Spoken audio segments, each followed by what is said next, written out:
പറഞ്ഞാൽ ചിലപ്പോൾ നിങ്ങൾ ആരും വിശ്വസിക്കില്ല. അതിർത്തിയിൽ ഞങ്ങൾ പട്ടാളക്കാര് ഒറ്റ കണ്ണ് മാത്രം അടച്ചു പിടിച്ചിട്ടാ ഉറങ്ങാൻ. സദാ നേരവും മറ്റേ കണ്ണ് തുറന്നിരിക്കും. ശത്രുക്കളുടെ നീക്കങ്ങൾ ശ്രദ്ധിക്കണ്ടേ? പിന്നെ കുറെ കഴിയുമ്പോ ഈ തുറന്ന കണ്ണിന് റെസ്റ്റ് കൊടുത്തിട്ട് മറ്റേ കണ്ണ് തുറക്കും. അല്ല, അങ്ങനെ ഒരു കണ്ണ് മാത്രം തുറന്നുറങ്ങാൻ പറ്റുമോ? വേണമെങ്കിൽ ചക്ക വേരിലും കായ്ക്കും എന്ന് പറയുന്നത് വെറുതെയല്ല. ട്രെയിനിങ് കാലത്ത് ഞങ്ങൾ ഇതൊക്കെ ശീലിക്കുമല്ലോ. ഈ പട്ടാളം എന്ന് പറഞ്ഞാൽ ഭയങ്കരം തന്നെയല്ലേ? മോനെ ഉസ്മാനെ, പട്ടാളക്കാരെ പറ്റി നിങ്ങൾക്ക് ഒന്നും അറിഞ്ഞൂടാ. കണ്ണിൽ എണ്ണ ഒഴിച്ച് കാവൽ നിൽക്കുക എന്നൊക്കെ കേട്ടിട്ടില്ലേ? അത് വെറുതെ പറയുന്നതല്ല. ഉറങ്ങാൻ പറ്റാത്ത ഘട്ടം വന്നാൽ ഞങ്ങൾ കണ്ണിൽ എണ്ണ ഒഴിക്കും. കടുകണ്ണ. ഓഹോ, അത് ശരി. അതാ കടുകണ്ണയ്ക്ക് ഇത്ര വില. എല്ലാ പട്ടാളക്കാരെ കണ്ണീർ ഒഴിക്കണ്ടേ? ഗാന്ധിജിയും നെഹ്റുജിയും ഒക്കെ ചേർന്ന് സ്വാതന്ത്ര്യം നേടിത്തന്നു. പക്ഷെ ആ സ്വാതന്ത്ര്യം നിലനിർത്തുന്നത് ആരാ? ആരാടോ? പട്ടാളക്കാർ. ഞാൻ അന്ന് 37ാം ബറ്റാലിയനില. ലെഫ്റ്റനന്റ് കേണൽ രുദ്രപ്പ ആകെ ബേജാർ. എന്തു പറ്റി? സത്ലജ് നദിക്കടുത്തുള്ള നമ്മുടെ അതിർത്തി പ്രദേശം ചൈനീസ് പട്ടാളം കയ്യേറി. ആകെ ഉണ്ടായിരുന്നൊരു പാലം അവര് ബോംബിട്ട് തകർത്തു. ശിവ ശിവ. കർഷകരെ വെടിവെച്ച് കൊന്നു. തീർന്നില്ല. നദി കടന്നിട്ട് വേണം അതിർത്തി തിരിച്ചു പിടിക്കാൻ. പക്ഷെ എന്താ, ഭീകര മഴയും വെള്ളപ്പൊക്കും. പറഞ്ഞാ നിങ്ങൾ വിശ്വസിക്കില്ല. ഭാഗ്യത്തിന് ഒരു കാന്തം കിട്ടി, ഒരു കയറും. ഞാൻ എന്ത് ചെയ്തു? ഈ കാന്തം കയറിന്റെ അറ്റത്ത് കെട്ടി ഒറ്റയേത്. ലെഫ്റ്റനന്റ് കേണൽ രുദ്രപ്പ ഞെട്ടിപ്പോയി. ആർക്കാ ഭയങ്കര എന്ന് പറയുകയും ചെയ്തു. കയറിന്റെ ഇങ്ങേയറ്റം ഒരു തൂണിൽ കെട്ടി ആ കയറിൽ തൂങ്ങി ഞാൻ അക്കരെ കടക്കാൻ തയ്യാറായി. കേണൽ രുദ്രപ്പയും പട്ടാളക്കാരും തടഞ്ഞെങ്കിലും ഞാൻ വിട്ടില്ല. പുഴയിൽ വീണാൽ പൊടി പോലും കിട്ടില്ലെന്ന് ഓർമ്മ വേണം. രണ്ടും കൽപ്പിച്ച് ഞാൻ കയറിൽ തൂങ്ങി നീങ്ങി. അന്ന് ഞാൻ ഇങ്ങനെയൊന്നും ആയിരുന്നില്ല. നല്ല തടിയും പൊക്കവും കളറും നല്ല കത്തി ജ്വലിച്ചു നിൽക്കുന്ന സമയം.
എല്ലാന്ന് ആ എറിഞ്ഞു പിടിപ്പിച്ച കാന്തണ്ടല്ലോ, അതെവിടുന്ന് വന്ന്?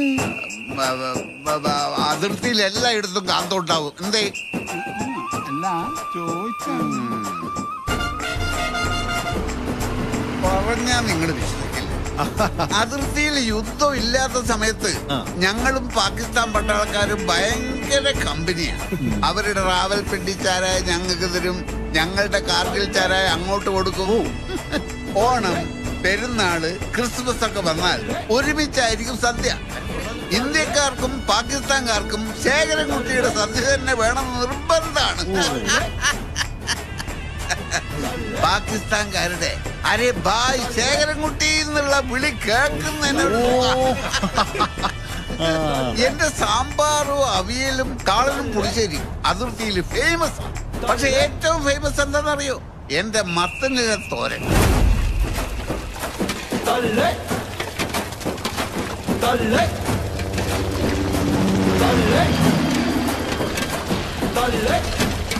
എന്റെ മത്തനിൽ തോരനുണ്ടെങ്കിൽ പാകിസ്ഥാൻകാർക്ക് മാറ്റമൊന്നും വേണ്ട. അങ്ങനെയാണെങ്കിൽ നമുക്കൊരു സദ്യ ഏർപ്പാടാക്കിയല്ലോ. മത്തനിലെ തോരൻ മെയിൻ ഐറ്റം. അതിന് കാർഗിലിലെ മത്തന്റെ ഇല ഇവിടെ കിട്ടണ്ടേ?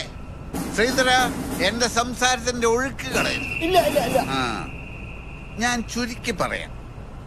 ഒരു പെരുന്നാളിന്റെ അന്ന് ഞാൻ സദ്യ ഉണ്ടാക്കി. പാകിസ്ഥാൻകാര് വരാൻ കുറച്ചൊന്നു വൈകി.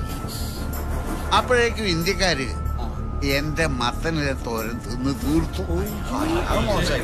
പാകിസ്ഥാൻകാര് എന്റെ മത്തനിലെ തോരൻ തിന്നാൻ വന്നവര് ആ കൊതിയോടെ വന്നവരാണ്. നിരാശ കാരണം ഇന്ത്യക്കാരുമായിട്ട് ഉന്തും തള്ളും അടിപിടിയൊക്കെ ഉണ്ടാക്കി.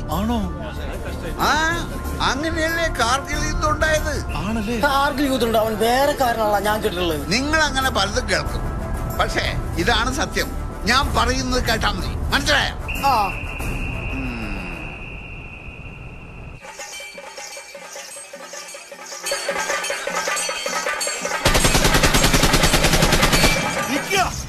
ശേഖരം കൂട്ടി വരുന്നു. മുന്നിൽപ്പെട്ട ഇന്നത്തെ പറയെടുപ്പും കോപ്പും ഒന്നും നടക്കില്ല. രക്ഷപ്പെടാം. അയ്യോ, അങ്ങോട്ട് വിളിച്ചപ്പാടെ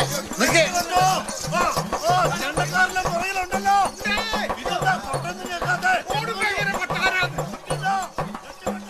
അവരെ പിടുത്തം കിട്ടിയിരുന്നെങ്കിൽ ഈ പാടത്തിരുത്തി കാറ്റും കൊണ്ട് ചാത്തി ബാലിയിലെ ആ സംഭവം പറയായിരുന്നു. എന്തോ ചെയ്യാ.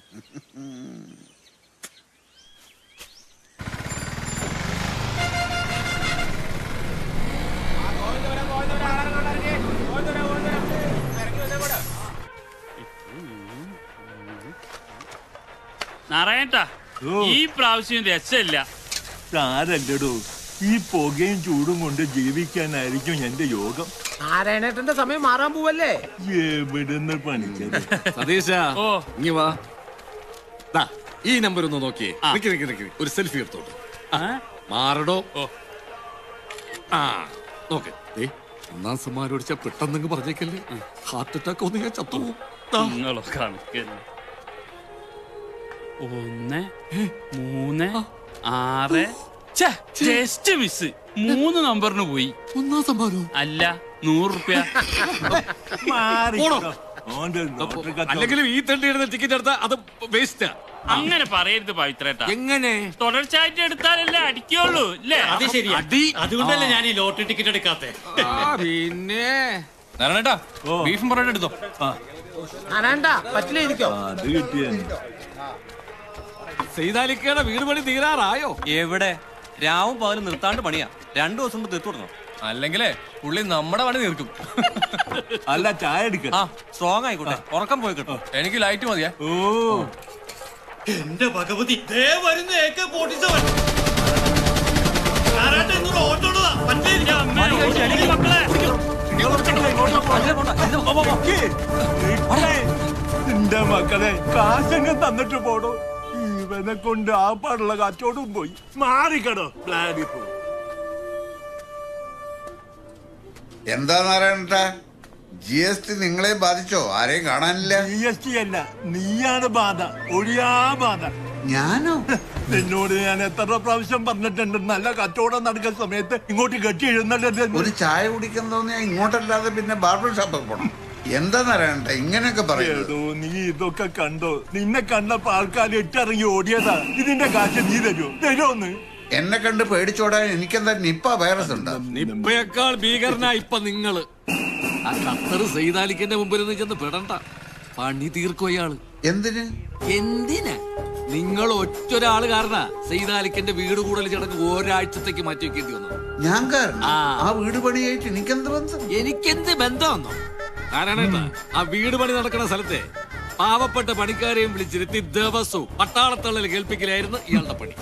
ആ പാവങ്ങൾ ഇയാളുടെ തള്ളലിൽ പെട്ടുപോയതുകൊണ്ട് സമയത്തിന് വീട് പണി തീർത്തു കൊടുക്കാൻ പറ്റി. അതാണോ കാര്യം? അതന്നെ കാര്യം. നിങ്ങൾക്ക് ഈ ഒടുക്കത്തെ ബിഡൻസ് ഒന്നും നിർത്തിക്കൂട്. പ്രായം കുറെ ആയല്ലേ. ഉള്ള കാര്യങ്ങൾ പറയുന്നതിന് പ്രായപരിധിയൊക്കെ ഉണ്ടോ? ഇതേതാ പുതിയൊരു ഐറ്റം? കേക്ക്. കേക്ക് എന്ന് കേൾക്കുമ്പോ എനിക്ക് വേറൊരു സംഭവം ഓർമ്മ വരികയാണ്. ദിഗംബര സിംഗിന്റെ ബർത്ത്ഡേക്ക് പൂഞ്ചിലായിരുന്നപ്പോ ഞാനൊരു കേക്ക് ഉണ്ടാക്കി. പറഞ്ഞാ നിങ്ങൾ വിശ്വസിക്കില്ല. 100 അടിയോളമായിരുന്നു അതിന് നീളം എന്ന് പറയുന്നത്. ബർത്ത്ഡേക്ക് വന്നവരെല്ലാം കഴിച്ചു കഴിഞ്ഞിട്ടും ആ കേക്കിന്റെ 4 കഴിച്ചു തീർക്കാൻ പറ്റിയില്ല. അവസാനം ബാക്കി വന്ന കേക്ക് വലിയൊരു ജീപ്പിന്റെ പുറത്ത് കെട്ടി വെച്ചിട്ടാണ് ദിഗംബര സിംഗ് വീട്ടിൽ കൊണ്ടുപോയത്. ദിഗംബര സിംഗും ഫാമിലിയും കൂടി ആ കേക്ക് കഴിച്ചു തീർക്കാൻ ഏകദേശം 1 മാസം എടുത്തു.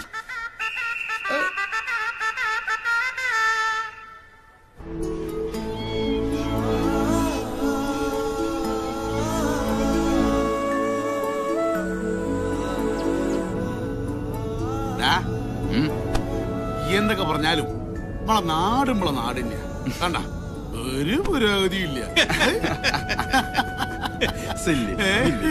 അല്ല നിങ്ങനെ ചിരിക്കാണ്ടൊന്ന് കത്തിച്ചു വിട്ടൂടെ എനിക്ക്? ഈ റോഡിലൂടെ ഇങ്ങനെയൊക്കെ പോകാൻ പറ്റും? ഇപ്പൊ തന്നെ 50 കിലോമീറ്റർ പോകുന്നത്. 50 സ്പീഡാണ്. ഗൾഫിലെ വേണ്ടി സ്റ്റാർട്ട് ചെയ്യുന്നതിന് 50. ഞങ്ങളുടെ പോക്കേണ്ട അറബികൾ എന്താ ചോദിക്കാന്നറിയോ? എന്താ സാധനം?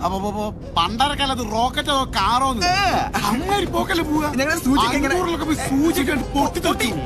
ഭാഗ്യം. നിങ്ങൾ ഈ ശേഖരൻകുട്ടിയുടെ ആരെങ്കിലും ആണോ? ഏത് ആ പട്ടാളക്കാരൻ ശേഖരൻകുട്ടി? മാമനാ കുട്ടി മാമൻ. അപ്പൊ നിങ്ങളുടെ കാറിന് 500 മൈൽ സ്പീഡ് കണ്ടാ പോരല്ലോ മക്കളെ. ഇയാളെന്താ ഒരുമാതിരി ആക്കുന്നേ? എന്റെ കുട്ടിമാക്ക് എന്താ കുഴപ്പം? ഒറ്റ കുഴപ്പമുള്ളൂ, അന്യായ വിടല. ആ തള്ളേ. ഞാൻ ശേഖരൻകുട്ടിയൊക്കെ ചെറുപ്പത്തിലെ എല്ലാ കാര്യത്തിനും ഒരുമിച്ചായിരുന്നു. അന്ന് ഞങ്ങൾ നടൻ ജയന്റെ കട്ട ഫാൻസാ. ജയന്റെ ഏത് പടം വന്നാലും ശേഖരൻകുട്ടി ആദ്യം പോയി കാണും. അതവന്റെ ഒരു വാശിയായിരുന്നു. എന്നിട്ട് കണ്ട സിനിമയുടെ കഥ മുഴുവൻ ഞങ്ങളെ അവൻ പറഞ്ഞു കേൾപ്പിക്കും. അതിനുശേഷം ഞങ്ങളെ കൊണ്ടൊരു പോക്കുണ്ട് അതേ സിനിമ കാണിക്കാൻ. എന്താണ് ഭായി കാലമൊത്തം കെട്ട് പിന്നെ സിനിമക്കട്ടെ പോവാ? നല്ല എന്താണല്ലോ ഓന്റെ ചെരുവല്ല സിനിമ കാണുന്ന തീറ്റൊക്കെ നമുക്കെന്ന് നഷ്ടം പായി. പക്ഷെ ഒരു പ്രാവശ്യം ഉണ്ടല്ലോ, ഞങ്ങള് കമ്പനിക്കാരെല്ലാരും കൂടി ശേഖരൻകുട്ടിയുടെ ആ സ്ഥിരം പരിപാടി പൊളിച്ച്. അന്ന് അങ്ങാടി റിലീസ് ചെയ്ത ദിവസം അവൻ കാണുന്നതിന് മുമ്പ് ഞങ്ങൾ അങ്ങാടി പോയി കണ്ടു. അതവന് ഭയങ്കര ക്ഷീണായി. കുറച്ചു ദിവസം പിണങ്ങിയ കടന്ന്. അത് കഴിഞ്ഞപ്പോ അവനൊരു വരവ് ഇങ്ങോട്ട് വന്ന് ഒരു പുതിയ കഥയായിട്ട്. പുതിയ കഥയോ? ജയൻ കഥ. ഒരു നവംബർ മാസം. അന്ന് ശേഖരൻകുട്ടിക്ക് ഏതാണ്ട് 14 വയസ്സ്.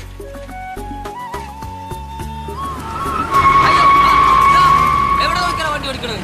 നിന്നെ ഞാൻ ശരിയാക്കി തരും.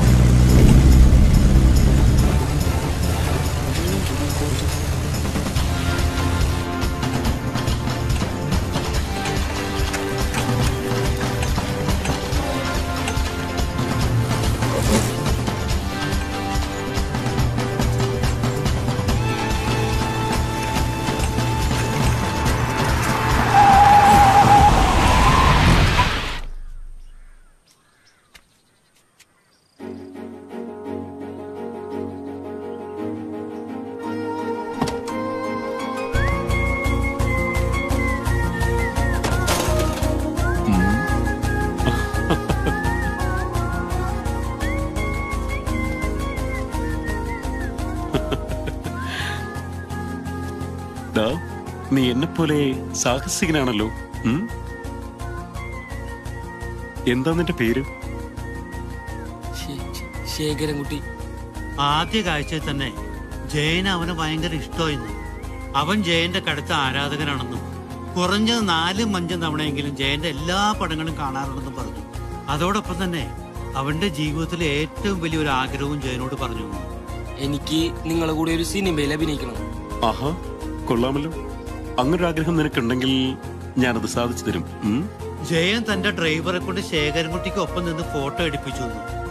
മദ്രാസിൽ എത്തിയാലുടൻ ആ ഫോട്ടോ അയച്ചു കൊടുക്കാമെന്നും പറഞ്ഞ് അവന്റെ അഡ്രസ്സും വാങ്ങി ശേഖരൻകുട്ടീനെ കെട്ടിപ്പിടിച്ച ശേഷം ജയൻ പോയിന്ന്.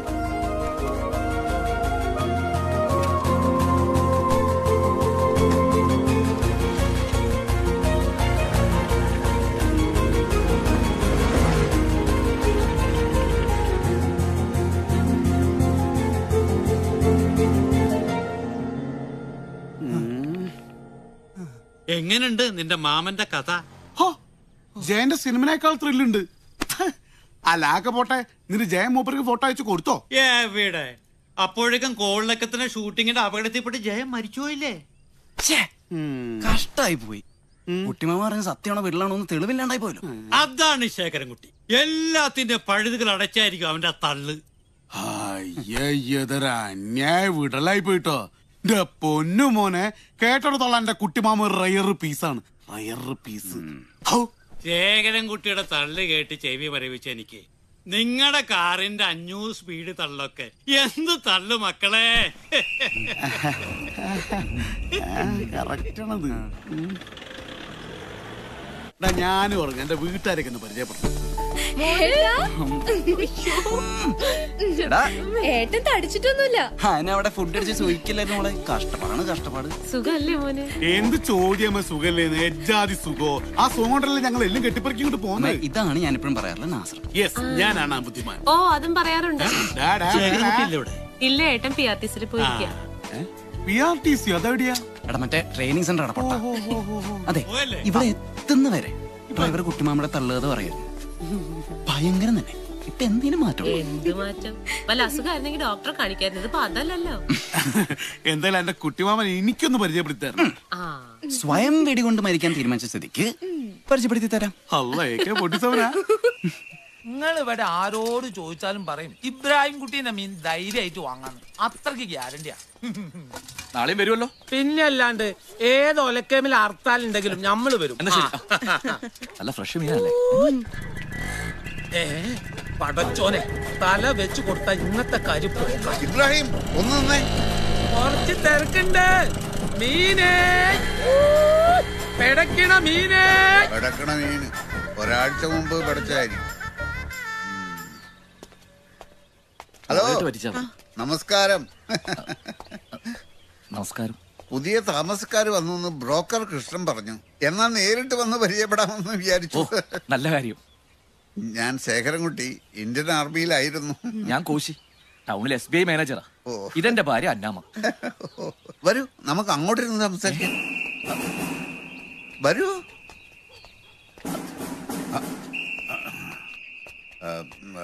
ചായ എടുക്കുമ്പോൾ കുറച്ച് സ്ട്രോങ് ആയിക്കോട്ടെ, അതാണ് എനിക്ക് ഇഷ്ടം. കോശി വരൂ.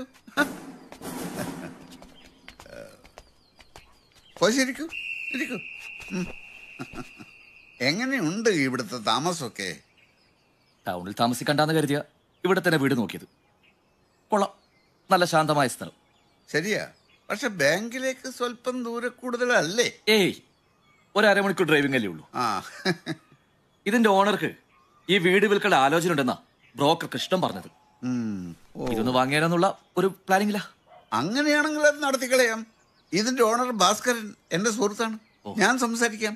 ബ്രോക്കറേജ് ഒഴിവാക്കാമല്ലോ. മക്കളൊക്കെ? ഒരു മകനേ ഉള്ളൂ. അവനങ്ങ് സിക്കിമില്ല. സ്വന്തമായിട്ട് ട്രാവൽ ഏജൻസി നടത്ത. സിക്കിമില്ലോ? അതെ, കഴിഞ്ഞ മാസം ഞങ്ങൾ അവിടെ പോയിരുന്നു. Beautiful place. പക്ഷെ തണുപ്പ് -4. ഒരു ദിവസം എങ്ങനെയൊക്കെയോ പിടിച്ചിരുന്നു. പിറ്റേന്ന് തന്നെ നാട്ടിലേക്ക് വെച്ച് പിടിച്ചു. -4 ഒക്കെ ഒരു തണുപ്പാണ്. ഞാൻ സർവീസിലായിരുന്നപ്പോൾ കാശ്മീരിലെ സിയാച്ചിനിൽ -20 ആയിരുന്നു. തണുപ്പെന്ന് പറഞ്ഞാൽ ഭയങ്കര തണുപ്പ്. പക്ഷെ ഞങ്ങൾക്കൊരു ടെക്നിക്കുണ്ട്. രാവിലെ എഴുന്നേറ്റ ഉടൻ 4 ലിറ്റർ ഐസ് വാട്ടർ കുടിക്കും. അകത്ത് തണുപ്പുള്ളപ്പോൾ പുറത്തെ തണുപ്പ് അറിയില്ലല്ലോ. കാർഗിൽ യുദ്ധ സമയത്തും തണുപ്പായിരുന്നു ഞങ്ങളുടെ പ്രധാന വില്ലൻ. കാർഗിൽ വാറിൽ ഞാനുണ്ടായിരുന്നു. കാർഗിൽ എന്ന വാക്ക് കേൾക്കുമ്പോൾ തന്നെ എന്റെ രക്തം തിളച്ചു മറിയും. ഞാനന്ന് ഫീൽഡ് ആംബുലൻസിലായിരുന്നു. തമിഴ്നാട്ടുകാരൻ ലാൻസ് നായക് അഴകപ്പൻ എന്റെ ഏറ്റവും അടുത്ത സുഹൃത്തായിരുന്നു. പാക് പട്ടാളക്കാരുടെ വെടിയേറ്റ് മരിച്ച ഇന്ത്യൻ പട്ടാളക്കാരുടെ ബോഡികളോടൊപ്പം അഴകപ്പന്റെ ബോഡി കൂടി കണ്ടപ്പോൾ എനിക്കത് നിയന്ത്രിക്കാൻ കഴിഞ്ഞില്ല. ഞാൻ നേരെ മേജർ സക്കറിയുടെ മുറിയിൽ ചെന്ന് യുദ്ധം ചെയ്യാനുള്ള പെർമിഷൻ ചോദിച്ചു. പക്ഷേ എന്റെ വികാരം മനസ്സിലാക്കാത്ത മേജർ എന്നെ ഗെറ്റ് ഔട്ട് അടിച്ചു. ഞാൻ പിന്മാറിയില്ല. ആരുടെയും പെർമിഷന് കാത്തു നിൽക്കാതെ ഗണ്ണും ഗ്രനേഡും സംഘടിപ്പിച്ച് ഞാൻ അതിർത്തിയിലേക്ക് നീങ്ങി. കഴിയുന്നത്ര പാകിസ്ഥാൻ ഭീകരവാദികളെ കൊന്നൊടുക്കുക എന്നതായിരുന്നു എന്റെ ലക്ഷ്യം.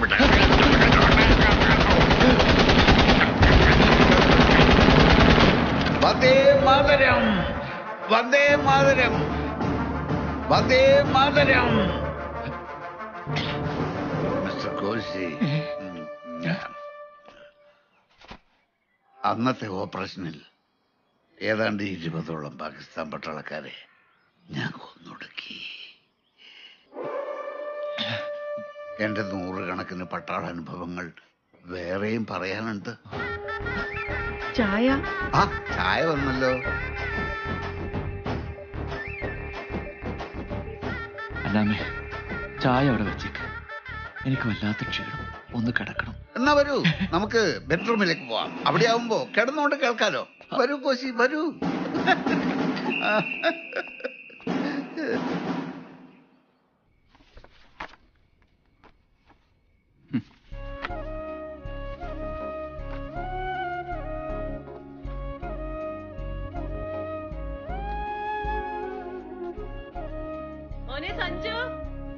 ആമ വന്നോ? എന്ത് തട്ടാടി തട്ടണ? ഹോസ്റ്റലിൽ നീ പട്ടിണിയായിരുന്ന? ഹോസ്റ്റലിൽ ഭക്ഷണം കഴിച്ചു തുടങ്ങിയപ്പോൾ അമ്മ ഉണ്ടാക്കി തരുന്ന ചോറിന്റെ കറിയുടെ വില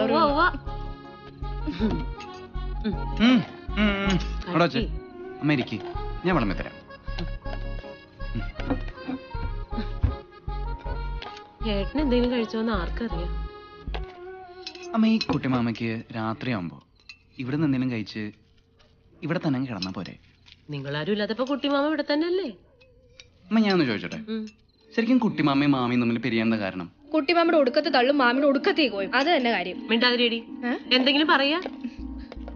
ഏട്ടനോട് അതിനെപ്പറ്റി ചോദിച്ചാ ഉടനെ തന്നെ അവിടെ ഇവിടെ തൊടാതെ എന്തെങ്കിലും പറഞ്ഞു കൈയൊഴിയും. അവര് തമ്മിൽ അവർക്ക് മാത്രം അറിയാവുന്ന എന്തൊക്കെയോ ചൊറകളുണ്ട്. ഏട്ടന്റെ മനസ്സിൽ ഇപ്പോഴും അഞ്ജലി തന്നെയാ. അതുകൊണ്ടല്ലേ ഇത്രയും നാളായിട്ടും വേറൊരു കല്യാണം കഴിക്കാതെ ഇപ്പോഴും ഇങ്ങനെ ഒറ്റയ്ക്ക് കഴിയണേ.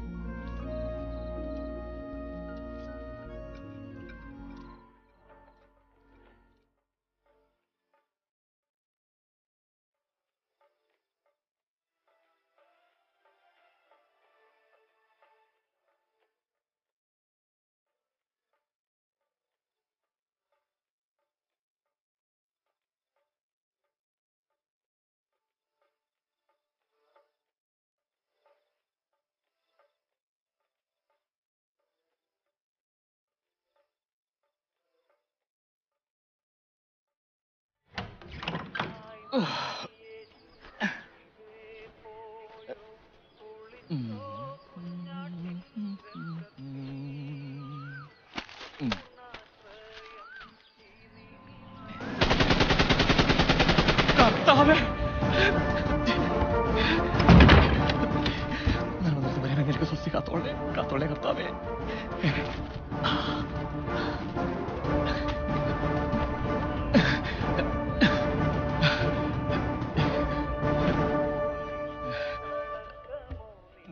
എങ്ങോട്ടാ? ആ മാരാടം വരുന്നുണ്ട്. അന്ന് എന്നെ കൊന്ന് തിന്നിട്ട് അവന് മതിയായിട്ടില്ല. ആരാ?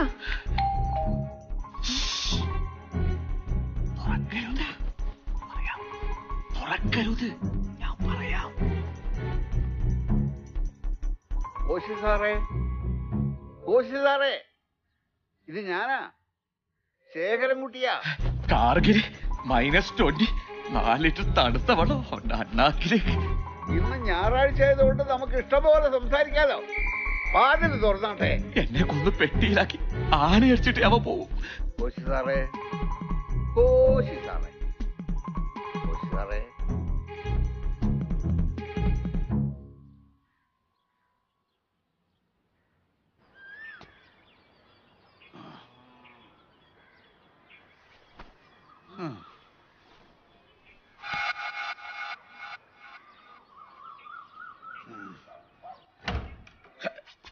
ഓ, good morning. Good morning, good morning. ഞായറാഴ്ച എങ്ങോട്ടാ ധൃതിയില്? ബാങ്കിന്റെ ATM ആരോ കുത്തി തുറന്നു. അയ്യോ, സെക്യൂരിറ്റിയെ കുത്തിക്കൊന്നു. അയ്യോ, സെക്യൂരിറ്റിയൊക്കെ ഒന്നെങ്കിൽ അത് ബോഡോ തീവ്രവാദികളായിരിക്കും. അവർക്ക് പെരുമ്പാവൂരിൽ ക്യാമ്പുണ്ട്. ഞാൻ പണ്ട് ഭീമാപൂരിലായിരുന്നപ്പോൾ ഈ ബോഡോ തീവ്രവാദികളെ ഞാൻ പിടിച്ചിട്ടുണ്ട്. എനിക്ക് സമയമുണ്ട്, ഞാനും വരാം. വേണ്ടത് പറഞ്ഞില്ലേ? ഞാൻ ആദ്യം പോയി നോക്കട്ടെ. ഞാനും വരാം. ഞാൻ പറയുന്നു മനസ്സിലാക്കുക. കോച്ച് സാറേ, ഞാൻ ബോഡോ തീവ്രവാദികളെ ആയിരക്കണക്കിന് പേർ പിടിച്ചിട്ടാണ്.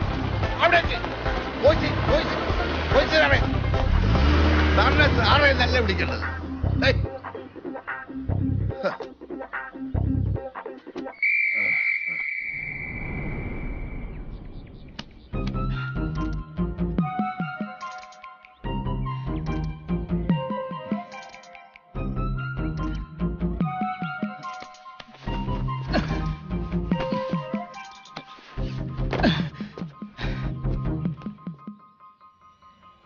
പാക് പട്ടാളക്കാർ ശരം വിട്ടതുപോലെ ഓടി വരികയാണ്. ക്യാമ്പിൽ ഞാൻ ഒറ്റയ്ക്ക്. ആകെ ഉണ്ടായിരുന്ന AK-47 എടുത്ത് തേജ്പാൽ സിംഗ് എങ്ങോട്ടോ പോയി പന്നിയെ വെടിവെക്കാൻ. ഞാൻ എന്ത് ചെയ്യും? അവർ 11 പേരുണ്ട്, ഞാൻ ഒറ്റയ്ക്ക്. ഞാനൊരു വടവെടുത്തു. ക്യാമ്പിൽ ഉണ്ടായിരുന്ന വെള്ളക്കൊടി ഞാൻ കീഴടങ്ങിയെന്ന് തോന്നി. അവർ വെടിവെച്ചു. ഞാൻ 2 കൈയും മേലോട്ട് ഉയർത്തി അവരുടെ നേരെ ചെന്നു. കോശി, എന്ത് വിഡ്ഢിത്തോട് താൻ കാണിക്കാൻ പോന്നെ? ഈ ചിരവുകൊണ്ട് അടി കിട്ടി അയാളെങ്ങാനും ചത്തുപോയാൽ നാട്ടുകാരെന്താ പറഞ്ഞുണ്ടാക്കുന്ന അറിയോ തനിക്ക്? നിന്റെ ഭാര്യയ്ക്ക് അയാളുമായിട്ട് എന്തോ അവിഹിത ബന്ധം ഉണ്ടായിരുന്നു. അത് മാത്രമോ? പിന്നെ നിന്റെ ജീവിതം എവിടെയാ? അഴിക്കുള്ളിൽ, ജീവപര്യന്തം. ഒരു ഉണ്ട പോലും ചെലവാക്കാതെ ഞാൻ കീഴടങ്ങിയെന്ന് തോന്നിയപ്പോൾ അവർക്ക് സന്തോഷമായി. ഞാനാരാ മോൻ? ഞാൻ ചാടി അമർന്ന് ഗുരുത്തന്റെ കയ്യിലുണ്ടായിരുന്ന AK-47 കൈക്കലാക്കി എല്ലാത്തിനെയും നിലംപരിച്ചാക്കി.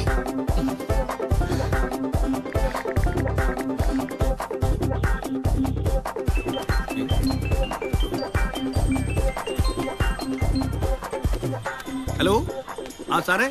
എടോ, തന്നെ സാറേ ഒന്ന് വിളിക്കാൻ നോക്കട്ടെ. അടുത്ത ഞായറാഴ്ചക്കുള്ളിൽ എനിക്ക് പുതിയ വീട് ശരിയാക്കി തരണം. അപ്പൊ ആ വീടിന് എന്താ പറ്റിയ സാറേ? ശാന്തത അതൊക്കെ ഞാൻ നേരിട്ട് പറയാടാ. അല്ല സാറേ, അങ്ങനെ പെട്ടെന്ന് പറഞ്ഞാ ഇപ്പൊ ഈ പ്രദേശത്ത് വേണ്ടേ? ഈ പ്രദേശത്തുനിന്നല്ല, ഈ ജില്ലയിലേ വേണ്ട. ആ തള്ളി ഭീകരൻ എത്തിപ്പെടാൻ പറ്റാത്ത ഏതെങ്കിലും നരകത്തിലായാലും മതി. കേട്ടോ? തള്ളി ഭീകരൻ? എന്റെ ഭഗവതി, ചെക്കന് നല്ല ഹൈറ്റ് ഉണ്ട്, വെയിറ്റ് ഉണ്ട്, മുടിയുണ്ട്, മീശയുണ്ട്. കോങ്കണ്ണുണ്ടോ? കോങ്കണ്ണ് വേണോ? വേണ്ട, ഇല്ലാത്ത എന്തെങ്കിലും ഉണ്ടോന്ന് അറിയാൻ വേണ്ടി ചോദിച്ചതാ. പണ്ട് ഗുരുധർ സിംഗ് കാർഗിൽ വെച്ചിട്ട് അതെ, ഫോട്ടോ ഒക്കെ കൊള്ളാം, കുഴപ്പമൊന്നുമില്ല. അവക്കും ഇഷ്ടപ്പെട്ടു. പക്ഷെ ഇനിയിപ്പോ എടുത്താ പൊങ്ങാത്ത വല്ല ഡിമാൻഡ് ഉണ്ടോന്നുള്ളതാ. ആ ഒന്നുമില്ലാന്ന് ഞാനല്ല പറയണേ. അതൊക്കെ ഇപ്പം പറയും, കാര്യത്തോടെ എടുക്കുമ്പോ മാറും. എന്ത് മാറുന്ന ഈ പറയണേ? അതെ, എന്നാള് ഗൾഫുകാരൻ ചെക്കന് പെണ്ണാളാൻ പോയിട്ടേ ചെക്കന്റെ വീട്ടുകാരി ഞങ്ങൾക്കൊരു ഡിമാൻഡില്ല, കുട്ടിയും കൊണ്ടാച്ച കൊടുത്തേക്കുന്നു. അപ്പൊ ഈ പെണ്ണ് കയറി ചോദിക്കാ ഇങ്ങനെ കൊടുക്കുന്നതിനല്ല ശ്രീധരൻ എന്ന് പറയാന്ന്. അത് കൊള്ളാം. എന്നിട്ടെന്ത് നല്ല പത്തരമായിട്ടുള്ള ചെക്കനവർക്ക് നഷ്ടായി. അതേതാ ഞാൻ അറിയാത്തൊരു ചെക്കൻ? ഞാൻ തന്നെ. സാവിത്രി, ഇതിലും നല്ലത് ഞാൻ ഗുരുധര സിംഗിന്റെ കഥ പറയുന്നതായിരുന്നു. അപ്പോ ഇരുകൂട്ടർക്കും പരസ്പരം ഇഷ്ടമായ സ്ഥിതിക്ക് നീ കാര്യങ്ങൾ ഫാസ്റ്റാക്കി നീക്കണോ? ആയിക്കോട്ടെ. അപ്പൊ അതിന്റെ ഇടയ്ക്ക് ഒരു ചെറിയ വിഷയം ഞാൻ പറയാൻ മറന്നുപോയി. ഈ രാമേന്ദ്രേട്ടന് ചെറിയൊരു ആരോഗ്യ പ്രശ്നമുണ്ട്. രാമേന്ദ്രൻ അതാരാ? ചെക്കന്റെ അച്ഛന്. ഓ, അയാൾക്ക് ചെറിയൊരു നടുവേദന. അപ്പൊ യാത്ര ചെയ്യാൻ ചെറിയൊരു ബുദ്ധിമുട്ടുണ്ട്. അപ്പൊ പരിപാടിയിൽ ചെറിയൊരു മാറ്റം വരുത്താൻ പറ്റുമോ എന്ന് രാമേന്ദ്രേട്ടൻ ചോദിച്ചു. എന്ത് മാറ്റം? അല്ല, അതിപ്പോ അവിടുന്ന് 2-3 ആൾക്കാർ ഇങ്ങോട്ട് വരുന്നതാണല്ലോ പറഞ്ഞിരുന്നത്. പകരം ഇവിടുന്ന് 2-3 ആൾക്കാർ അങ്ങോട്ട് ചെല്ലുന്നതിന് പ്രയാസം ഉണ്ടാവുമോ എന്ന് ചോദിച്ചു. എന്ത് പ്രയാസം? സംസാരിക്കാൻ കൂടുതൽ സ്വാതന്ത്ര്യം കിട്ടാൻ അങ്ങോട്ട് പോകുമ്പോഴല്ലേ. അപ്പൊ നമ്മൾ അങ്ങോട്ട് പോകണം.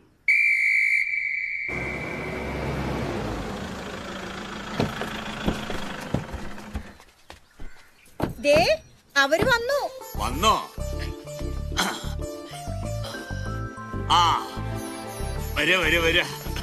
ശൈരാട്ട വരി, വരി വരി, അങ്ങോട്ട് ഇരുന്നോ. അങ്ങോട്ട്. അപ്പോ ഒരു പ്രത്യേകം പരിചയപ്പെടുത്തലിന്റെ ആവശ്യമില്ലല്ലോ. ഇത് ചെക്കന്റെ അച്ഛൻ രാമേന്ദ്രേട്ട, ശൈരേട്ട. ഇത് രാമചേട്ടന്റെ ഭാര്യ രാധേർത്തി. ഇത് രാമചേട്ടന്റെ ഏട്ടനാണ്, ഓൾഡ് അമേരിക്ക. ഇത് ശേഖരട്ടോ, കുട്ടീന്റെ മാമനാണ്. കുട്ടീന്റെ മാമനാ. പിന്നെ ഇത് ആങ്ങള സഞ്ജു. അവിടെ നിൽക്ക്, അതോ എന്റെ ചെങ്ങാരിയാ. നാസർ ഗൾഫിൽ വലിയ പണിയൊന്നും നാട്ടിലാ. ഇതിന് ട്രീറ്റ്മെന്റ് ഒന്നും ചെയ്യുന്നില്ലേ? പലതും നോക്കിയതാ, പക്ഷെ ഒന്നും അങ്ങ് പൂർണ്ണമായി മാറി കിട്ടുന്നില്ല. ഇതിനൊരു പൊടിക്കൈ ഉണ്ട്. എന്താ അത്? ഉത്തർപ്രദേശിലെ ഗോത്രവർഗക്കാരുടെ ഒരു ടെക്നിക്കാണ്. ഏകദേശം 1 മാസത്തോളം അവരുടെ കൂടെ നിന്നിട്ടാണ് ഞാനിത് പഠിച്ചെടുത്തത്. ഒരിക്കൽ എന്റെ സുപ്പീരിയർ ഓഫീസർ ലഫ്റ്റനന്റ് കേണൽ രുദ്രപ്പയ്ക്ക് ബാക്ക് പെയിൻ വന്ന് വളഞ്ഞ് കൊടക്കമ്പി പോലെയായി. ഞങ്ങളൊക്കെ അദ്ദേഹത്തെ ഇരുന്ന് സാല്യൂട്ട് ചെയ്യേണ്ട അവസ്ഥ വരെ വന്നു. നിവർന്ന് നിൽക്കാൻ പറ്റിയില്ലെങ്കിൽ എന്ത് ലഫ്റ്റനന്റ് കേണൽ. ശരിയാ. ഗോത്രവർഗക്കാരുടെ ഈ ടെക്നിക്കിനെ കുറിച്ച് ഞാൻ അദ്ദേഹത്തോട് പറഞ്ഞു. കേൾക്കേണ്ട താമസം അദ്ദേഹം അത് പ്രയോഗിക്കാനുള്ള അവസരം എനിക്ക് തന്നു. ഞാൻ പിന്നെ ഒന്നും നോക്കിയില്ല, ഒറ്റ പ്രയോഗം. വളഞ്ഞ് കൊടക്കമ്പ് പോലെയായ ലഫ്റ്റനന്റ് കേണൽ പടക്കുതിരയെ പോലെ ചാടി എണീറ്റ് എന്റെ നേരെ നോക്കി ഒറ്റ സല്യൂട്ട്. അതിനുശേഷം ഈ ടെക്നിക്ക് ഉപയോഗിച്ച് എത്രയോ പേരുടെ ബാക്ക് പെയിൻ ഞാൻ മാറ്റിയിരിക്കുന്നു. ട്രീറ്റ്മെന്റ് വളരെ സിമ്പിളാണ്. രോഗിയെ കോണക പൊടിപ്പിച്ച് നിലത്ത് കമിഴ്ത്തി കിടത്തുന്നു. എന്നിട്ട് ഒരു പട്ടിക എടുത്ത് നട്ടലിന്റെ മുകളിൽ കൃത്യമായി വെക്കുന്നു. പട്ടികയോ? നമ്മുടെ മരത്തിന്റെ പട്ടിക. അത് നട്ടലിന്റെ മുകളിൽ വെച്ച് വലിയൊരു ചുറ്റിക എടുത്ത് നല്ല കനത്തിൽ 4 അടി ചുറ്റിക്കൊണ്ടോ? അതെ, ചുറ്റിക കൊണ്ട് 4 അടി വീഴുമ്പോഴേക്കും നട്ടലിന്റെ വേദന പൂർണ്ണമായി മാറിയിരിക്കും. ഒരു പട്ടികയും ചുറ്റികയും കിട്ടും. എന്തിനാ ഇത്രയും കേട്ടപ്പോ തന്നെ വേദന പകുതി കുറഞ്ഞു? അത് വെറും തോന്നല്ല. ഒരു പട്ടികയും ചുറ്റികയും കിട്ടൂ. ആശാരിപ്പണിക്ക് വന്നല്ല. ഓ, ഞാനത് മറന്നു. അപ്പൊ കല്യാണത്തിന് ശേഷം ഞാൻ ചുറ്റികയായിട്ട് വരാം. കുടിക്കാൻ എടുത്ത് വെച്ചിട്ടുണ്ടേ. എന്നാ പിന്നെ അതാ നല്ലേ. അത് കഴിഞ്ഞിട്ടാ അമേരിക്കയിലാണെങ്കിലും ഇപ്പോഴത്തെ ചെറുപ്പക്കാർക്കുള്ള ഒരു ദുശീലങ്ങളും എന്റെ മോനില്ല. അതെ അതെ അതെ. പിന്നെ അവൻ ആകുന്നുള്ളത് ഒരു ചെറിയ ഭ്രാന്തോ? അതെ, ഈ ബൈക്ക് സ്റ്റണ്ട് ഭ്രാന്ത്. അതിപ്പോ അവനെ പറഞ്ഞിട്ട് കാര്യമില്ല. ഞാനൊരു സാഹസികൻ ആണല്ലോ. ആ രക്തം തന്നെയാണ് എന്റെ മകനും കിട്ടിയിരിക്കുന്നത്, അല്ലേ? ഇതിപ്പോ പിടിച്ചിനും കണ്ടുപില്ലാതെ മാളത്തില്. ഞാനും പണ്ട് ബൈക്ക് സ്റ്റണ്ട് ചെയ്യാറുണ്ടായിരുന്നു. ആണോ? പിന്നെ റിപ്പബ്ലിക് ദിന പരേഡില് ഒരു ബൈക്കില് 25 പേരെയൊക്കെ വെച്ച് ഞാൻ അഭ്യാസം കാണിച്ചിട്ടുണ്ട്. ഇന്ത്യൻ പ്രസിഡന്റ് എന്നെ പ്രത്യേകം വിളിച്ച് അഭിനന്ദിച്ചിട്ടുണ്ട്. എന്തായാലും താങ്കളെ പോലുള്ള ഒരു അഭ്യാസിയോട് വന്ന സ്ഥിതിക്ക് 1-2 ഐറ്റംസ് കാണിക്കാതെ വിടുന്ന പ്രശ്നമില്ല. അതിന് ഇനിയും സമയമുണ്ടല്ലോ. കല്യാണമൊക്കെ കഴിഞ്ഞ് സൽക്കാരത്തിന് വരുമ്പോ ഞാൻ ബൈക്കും കൊണ്ടുവരാം. അല്ല, ബൈക്ക് ഇവിടെ ഉണ്ട്. ഇവിടെ ഉണ്ടോ? ഉണ്ട്.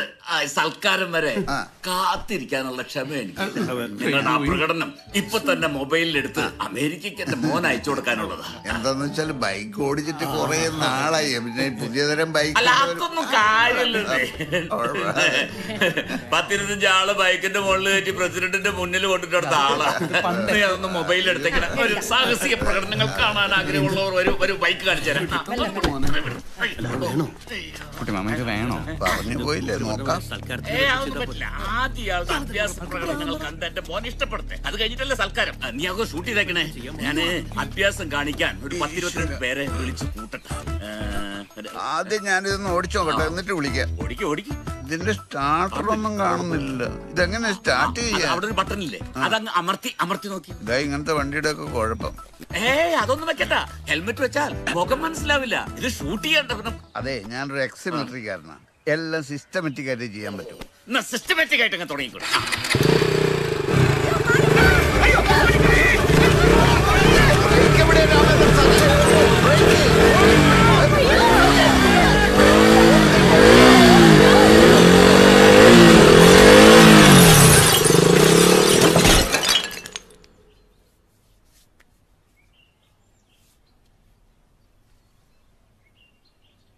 എന്നാലും ഏട്ടൻ കാണിച്ചത് കുറച്ച് കടന്ന കൈയായി പോയി. ഹെൽമെറ്റ് ഇട്ടത് കൊണ്ട് തലക്കൊന്നും പറ്റിയില്ല. ദൈവമായിട്ട് കൊണ്ടുതന്ന നല്ലൊരു ആലോചന നമ്മളായിട്ട് തന്നെ തട്ടിത്തെറിപ്പിച്ച് കളഞ്ഞല്ലോ. എന്റെ അമ്മ തലനാരയൊക്കെയാണ് അവിടെ ഉള്ള രക്ഷപ്പെട്ടത്. അല്ലെങ്കിൽ കുട്ടിമാമ കൂട്ടക്കൊലയ്ക്ക് അകത്ത് കിടക്കേണ്ടി വന്നെ. ബ്രേക്ക് പിടിക്കുമ്പോ സ്പീഡ് കൂടുന്ന ബൈക്ക് ഞാൻ ആദ്യമായിട്ട് കാണുക. അയാൾ നിർബന്ധിച്ചത് നീയും കണ്ടതല്ലേ? പിന്നെ പെണ്ണു വീട്ടുകാർ അത്ര മോശക്കാരൊന്നും അല്ലാന്ന് അവർ വിചാരിച്ചോട്ടെ എന്ന് ഞാനും കരുതി. എന്റെ ഏട്ട, നമ്മള് സർക്കസ് നടത്തുന്നവർക്കാണ് ഇവിടെ കെട്ടിച്ചു കൊടുക്കാൻ പോയത്. ഏട്ടന്റെ ബെല്ലും ബ്രേക്കും ഇല്ലാത്ത ഓരോ പ്രവൃത്തികൾ കാരണം എന്റെ മോളുടെ ജീവിതം അവതാളത്തിലായി എന്ന് പറഞ്ഞാൽ മതിയല്ലോ. അമ്മ എന്തൊക്കെയാ പറയുന്നേ? കുട്ടിമാമ കാരണം ആരുടെ ജീവിതം അവതാളത്തിലായിട്ടില്ല. കുട്ടിമാമയ്ക്ക് എന്തെങ്കിലും പറ്റിപ്പോയിരുന്നെങ്കിൽ നമ്മൾ എന്ത് ചെയ്യുമായിരുന്നു?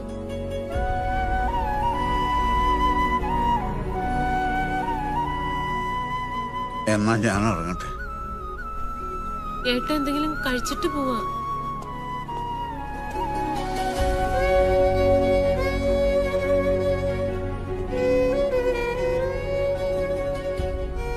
അമ്മ പറഞ്ഞത് കൂടിപ്പോയി.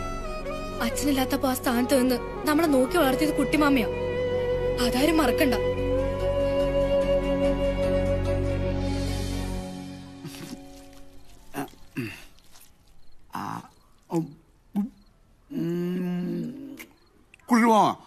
പറയാതിരിക്കുമില്ല, ചിക്കൻ കറി അസലായിട്ട്. ഇതൊക്കെ എന്ത് ചിക്കൻ? പണ്ട് ഞാൻ പട്ടാളത്തിലായിരുന്ന കാലത്ത് എന്റെ ചിക്കൻ കറി കഴിക്കാൻ വേണ്ടി പഞ്ചാബികളൊക്കെ ക്യൂ നിൽക്കുമായിരുന്നു.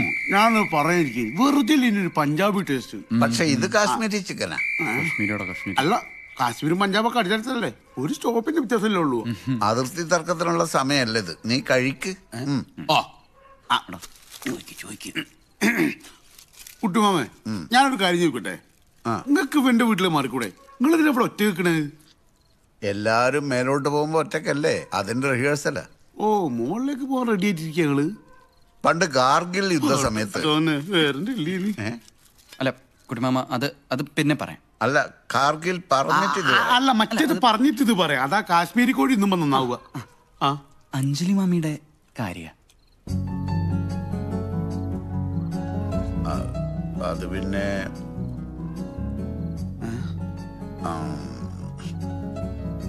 കുട്ടിമാമ അങ്ങനെ ഒഴിയാനൊന്നും നോക്കണ്ട.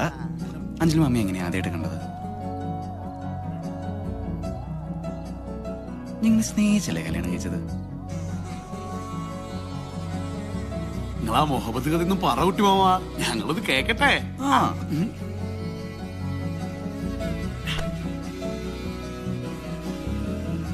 ടീച്ചറമ്മയുടെ വീട്ടിൽ വെച്ചാണ് ഞാൻ ആദ്യമായി അഞ്ജലി കാണുന്നത്. ഈ ടീച്ചറമ്മ അതാരാ? അവരുടെ ഭർത്താവ് കേണൽ രാഘവൻ നമ്പ്യാരാ എന്നെ പട്ടാളത്തിൽ ചേർത്തത്. അദ്ദേഹത്തിന്റെ മരണശേഷവും ഇടയ്ക്കിടയ്ക്ക് ഞാൻ ടീച്ചറമ്മയെ കാണാൻ പോകുമായിരുന്നു. ഇവരുടെ പേരക്കുട്ടിയാണ് അഞ്ജലി. ആദ്യമൊന്നും അഞ്ജലി ഞാനും തമ്മിൽ അങ്ങനെയൊന്നും ഇല്ലായിരുന്നു. ഒരു ബൈക്ക് അപകടത്തിൽ നിന്ന് അവളെ ഞാൻ രക്ഷിച്ചു. അതൊരു കടപ്പാടും സ്നേഹമൊക്കെ ആയി. അങ്ങനെ അങ്ങനെ അങ്ങനെ ഞങ്ങൾ അടുത്തു. അതിനിടയിൽ ഒട്ടും പ്രതീക്ഷിക്കാതെയാണ് കാർഗിൽ വാർ പൊട്ടിപ്പുറപ്പെട്ടത്. എനിക്ക് പെട്ടെന്ന് തന്നെ അവിടെ പോയി റിപ്പോർട്ട് ചെയ്യേണ്ടി വന്നു. യുദ്ധം കഴിഞ്ഞ് തിരിച്ചു വന്നപ്പോഴേക്കും ടീച്ചറമ്മയും അഞ്ജലിയും അവിടുന്ന് പോയി കഴിഞ്ഞിരുന്നു. അഞ്ജലിയെ ബന്ധപ്പെടാൻ ഫോൺ നമ്പറോ അഡ്രസ്സോ ഒന്നുമില്ലായിരുന്നു. വല്ലാത്തൊരു കഷ്ടം തന്നെ കേട്ടോ. അല്ല, അപ്പൊ എങ്ങനെ മാമയെ കല്യാണം കഴിച്ചത്? അതൊട്ടും പ്രതീക്ഷിക്കാതെയായിരുന്നു. 80, 81, 82,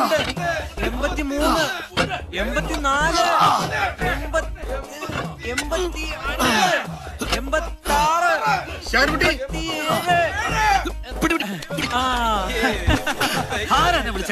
84, തന്നെ ഇപ്പൊ എന്തിനാ ഇങ്ങോട്ട് കെട്ടിയെടുത്ത? നിന്നെ കെട്ടിക്കാൻ അല്ലാതെ എന്തിനാ? ഒരു മിനിറ്റ് കൊണ്ട് വന്നു. അധികം ബാധ്യതകളില്ലാത്ത അത്യാവശ്യം വിദ്യാഭ്യാസമുള്ള ഒരാളെ വേണമെന്നല്ലോ പറഞ്ഞത്. ആര്, ഞാനോ? നിങ്ങളെ പെങ്ങളിന്ന്. എന്നാ പിന്നെ അവളോട് പോയി പറഞ്ഞാ പോരെ? കെട്ടുന്നങ്ങളല്ലേ. ബാംഗ്ലൂർ സെന്റ് മേരീസ് കോളേജിലാ പഠിപ്പിക്കുന്നത്. ആളൊറ്റത്തടിയാ. വീട്ടിൽ തടിയോ? ഒറ്റത്തടിന്ന്.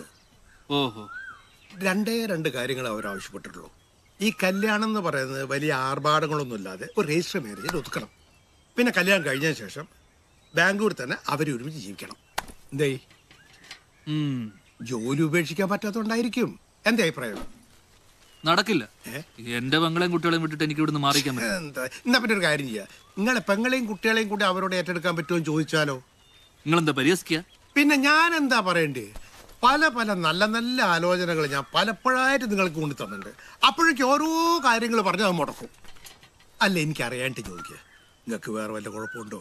ഉണ്ടെങ്കിൽ നമുക്ക് ഡോക്ടറെ കാണാം.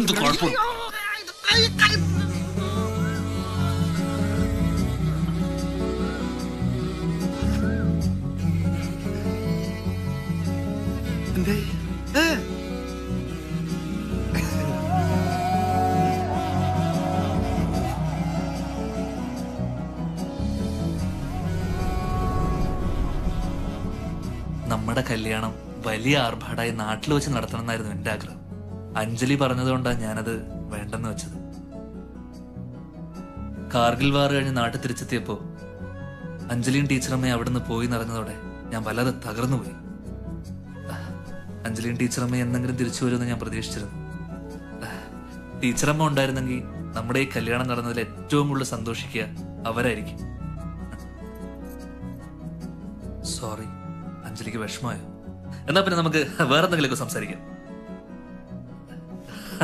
അഞ്ജലി നാട്ടിൽ വന്നപ്പോ ഉണ്ടായ ആ സംഭവം ഞാൻ എപ്പോഴും ഒറ്റയ്ക്കിരുന്ന് ഓർത്ത് ചിരിക്കാറുണ്ട്. ഒന്നാലോചിച്ച അഞ്ജലി എന്ന് ഓടിച്ചിരുന്ന ബുള്ളറ്റ് കൊക്കയിലെങ്ങാനും മറഞ്ഞിരുന്നെങ്കിൽ നമുക്കിപ്പോ ഇങ്ങനെ ഇവിടെ ഇരിക്കാൻ പറ്റുമായിരുന്നോ? നിങ്ങൾക്ക് എന്തെങ്കിലും കുഴപ്പമുണ്ടോ? അതെന്താ അങ്ങനെ ചോദിച്ചു? അല്ല, പരസ്പര ബന്ധമില്ലാത്ത കാര്യങ്ങൾ സംസാരിക്കുന്നോണ്ട് ചോദിച്ചതാ. പരസ്പരം ഒന്നുമില്ലാത്തതോ? അഞ്ജലി നാട്ടിൽ വന്നപ്പോ ഞാൻ ശേഖരൻകുട്ടി, നിങ്ങൾ വിചാരിക്കുന്ന ആളല്ല ഞാൻ. നിങ്ങൾ കാല് മാറിയിരിക്കുക. മനസ്സിലായില്ല. ജീവിതത്തിൽ ആദ്യമായിട്ടാണ് ഞാൻ നിങ്ങളെ കാണുന്നത്, അതും ഈ മാരേജുമായി ബന്ധപ്പെട്ട്. നിങ്ങൾ എന്തിനാ ചിരിക്കുന്നേ? ഇത്രയും നല്ലൊരു തമാശ പറഞ്ഞ പിന്നെ ചിരിക്കുകയല്ല. Stop it.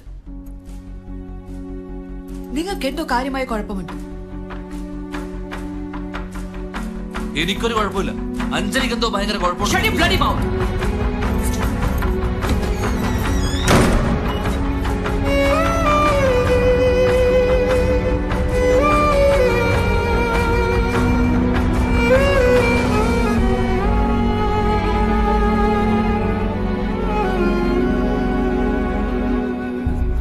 അല്ല, എന്നാലും എന്താ മാമി അങ്ങനെ പെരുമാറിയത്? എനിക്കറിയില്ല. അവൾ ദിവസം തോറും മനഃപൂർവ്വം എനിക്കെതിരെ പ്രശ്നങ്ങൾ ഉണ്ടാക്കിക്കൊണ്ടേയിരുന്നു. ഞാൻ മാനസികമായി ആകെ തകർന്നു. എൻ്റെ മുമ്പിൽ പിന്നെ ആകെ ഒരു പോംവഴി ഉണ്ടായിരുന്നുള്ളൂ, തമ്മിൽ പിരിയുക. അങ്ങനെ പിരിഞ്ഞു. നിങ്ങളിരിക്കെ, എനിക്ക് അടുക്കളയിൽ കുറച്ച് പണിയുണ്ട്.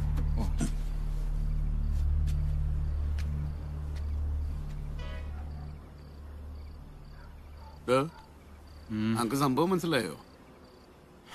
ഒരു പിടിയും കിട്ടുന്നില്ലടാ. പിടുത്തം കിട്ടിയില്ലേ? എടാ, മൂപ്പര് പറഞ്ഞ 2 ഹിറ്റ് സിനിമകളുടെ കഥയാ. സിനിമയാ? ഒന്ന് സ്പൈഡർമാൻ 2 ഇംഗ്ലീഷ്, അല്ല ഉറുദു. എടാ, ഇംഗ്ലീഷ്. അതില് ഈ ചീറിപ്പാഞ്ഞ് പാളം തെറ്റി വരുന്ന ട്രെയിനിനെ സ്പൈഡർമാൻ ഇങ്ങനെ പിടിച്ചിർത്തുന്നുണ്ട്. അത് മൂപ്പര് നേരെ ഉൾട്ടടിച്ച് എങ്ങനെ ട്രെയിനിന് പകരം മൂപ്പര് ബുള്ളറ്റ് ആക്കി. സ്പൈഡർമാൻ മൂപ്പര് തന്നെ.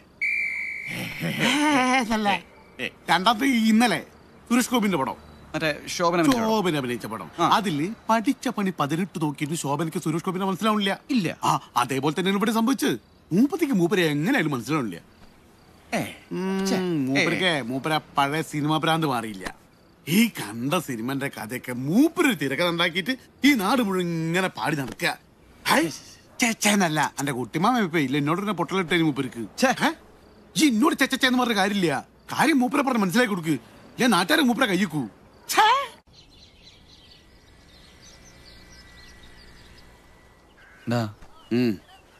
കുട്ടിമാമയുടെ കാര്യം ആലോചിച്ചട്ടെ, നല്ല ഉറക്കം കിട്ടില്ലടാ. എന്റെ കാര്യം നേരെ തിരിച്ചേരി. മൂപ്പരെ തിരക്കഥ ഇട്ട് പെരലെത്തിയപ്പോഴേ സെക്കൻഡ് ഷോ കഴിഞ്ഞ് നന്നായി. കിടന്നത് ഉറങ്ങിയത് ഒന്നും ഓർമ്മയില്ല. തമാശാലേടാ. എടാ, നമുക്കൊന്ന് ബാംഗ്ലൂര് സെന്റ് മേരീസ് കോളേജ് വരെ പോയാലോ? എന്തിന്? ഇയാളെ ചേരാൻ പോവാ? എനിക്കെന്തായി പോയിടോ? നല്ലടാ, മാമി ഒന്ന് പോയി കണ്ടാലോ ആലോചിക്കാം. പിന്നെ പുള്ളിക്കാരത്തേക്ക് എന്താ പറയാനുള്ളത് നമുക്കറിയാലോ. എന്തു പറയേ? എടാ, ഒന്ന് ആലോചിച്ച് നോക്കി. നമ്മുടെ ഇടപെടലുണ്ട്. കുട്ടുമാമിക്ക് നല്ലൊരു ജീവിതം തിരിച്ചു കിട്ടിയ അത് വലിയൊരു കാര്യമല്ലടാ. അല്ല ഒല്ലക്കമ്മലാളെ, അപ്പൊ ഞാൻ ഇന്നലെ പറഞ്ഞു നല്ല തല്ലക്കല് കയറി. എന്ത്? നിങ്ങൾ കുടുംബത്തിന് മൊത്തം തകരാറുണ്ട്. കണ്ട, അതോ സത്യം? അല്ല കളഞ്ഞു.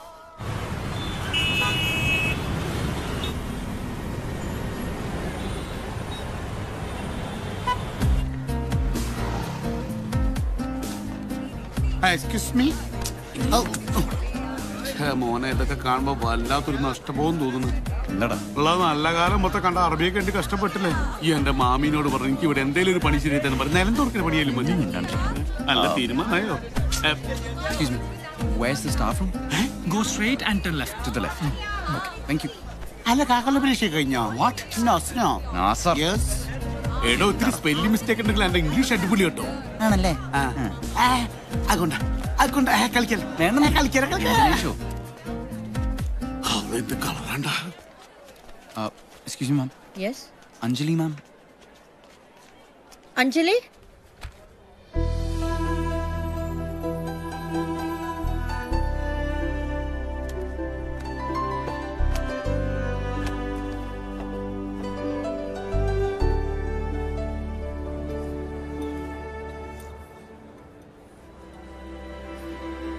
എന്റെ ഫ്രണ്ട്സിന്റെ നിർബന്ധവും തീരുമാനവുമായിരുന്നു ശേഖരൻകുട്ടിയുമായുള്ള വിവാഹം. എൻഗേജ്മെന്റിന് പുള്ളി ഒറ്റയ്ക്കാ വന്നത്. വളരെ നാണം കുണുങ്ങിയായ മനുഷ്യൻ. അധിക സംസാരങ്ങളില്ല, ചോദ്യങ്ങളില്ല. അഥവാ ആരെങ്കിലും എന്തെങ്കിലും ചോദിച്ചാൽ വളരെ പിശുക്കിയുള്ള മറുപടികൾ.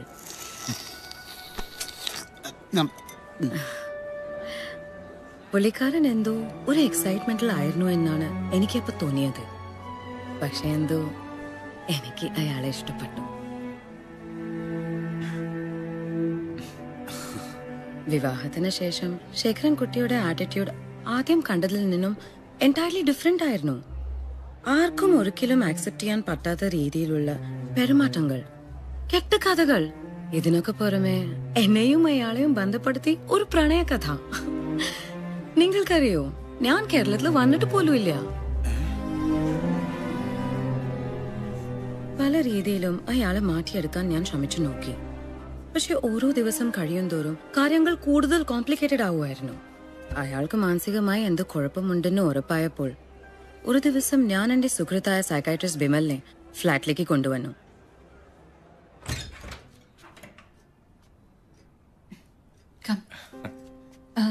ഇത് ഡോക്ടർ വിമൽ, സൈക്കാട്രിസ്റ്റ് ആണ്.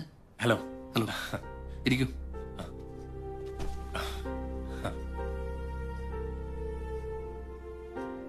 നിങ്ങൾ വന്നത് നന്നായി. ഞാനൊരു സൈക്കാട്രിസ്റ്റിനെ കാണാനിരിക്കുകയായിരുന്നു. ഗുഡ്.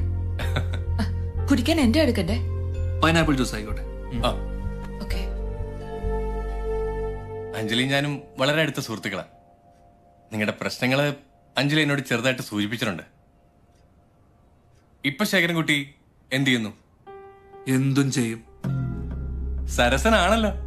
അല്ല, ശേഖരൻകുട്ടി. മിസ്റ്റർ ശേഖരൻകുട്ടി, എന്താണ് നിങ്ങളുടെയും അഞ്ജലിയുടെയും ദാമ്പത്യ ജീവിതത്തിൽ സംഭവിച്ചുകൊണ്ടിരിക്കുന്നത്? മിസ്റ്റർ ബിമൽ, ഞങ്ങളുടെ ദാമ്പത്യ ജീവിതം ഞങ്ങളുടെ സ്വകാര്യതയാണ്. ആ സ്വകാര്യതയിലേക്ക് എത്തിനോക്കാൻ ശ്രമിക്കുന്നത് ഒരുതരം ഞരമ്പ് രോഗമാണ്. Mister Sekharankutty, mind your words. English പറഞ്ഞ് പഠിക്കുന്നു.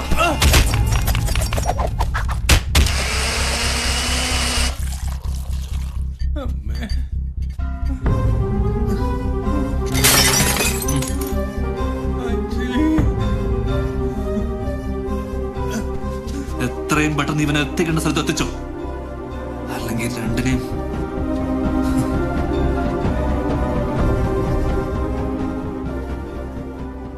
ആ സംഭവത്തിന് ശേഷം ഇവിടുത്തെ ജോലി റിസൈൻ ചെയ്ത് ശേഖരൻകുട്ടിയോടൊപ്പം നാട്ടിലേക്ക് പോകാൻ എന്നെ നിർബന്ധിച്ചു.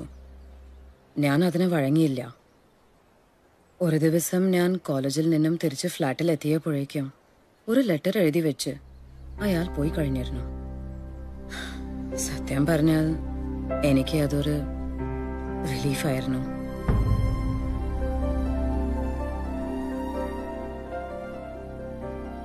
ജീവിതം ഒന്നല്ലേ ഉള്ളൂ.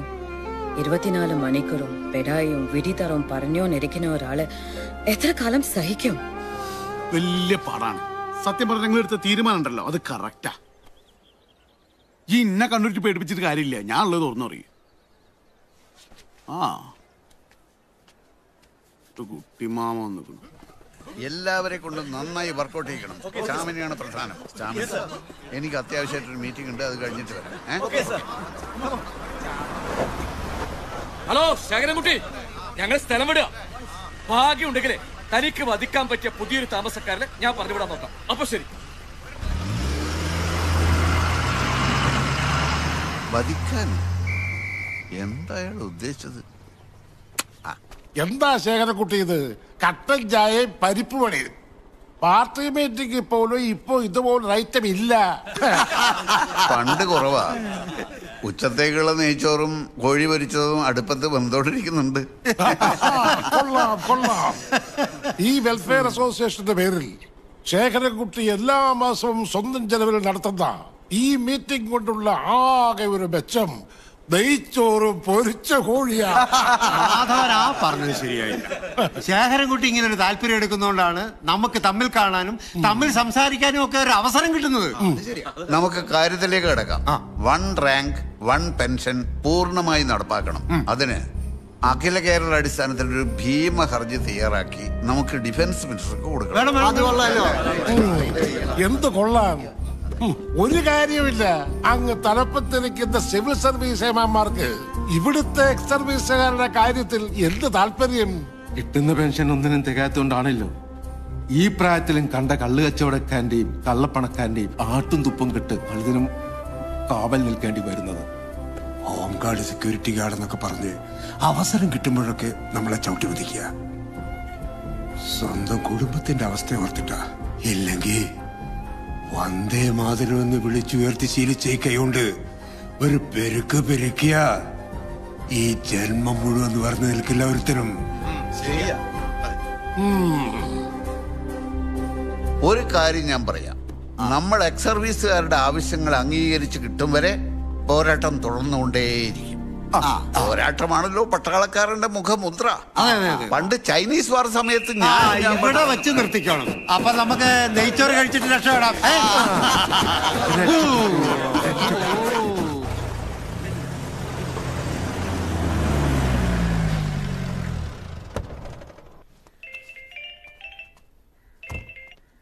ஹலோ, இன்ஸ்பெக்டர் தாயா பேசுறேன். இந்த ஸ்டேஷனுக்கு ஐஓ நான் தான். உனக்கு கேஸ் இல்லாமல் பண்ணணும்னா பணம் தான். நான் சொன்னதை எடுத்துட்டு வா. பணம் தான் முக்கியம், சரியா?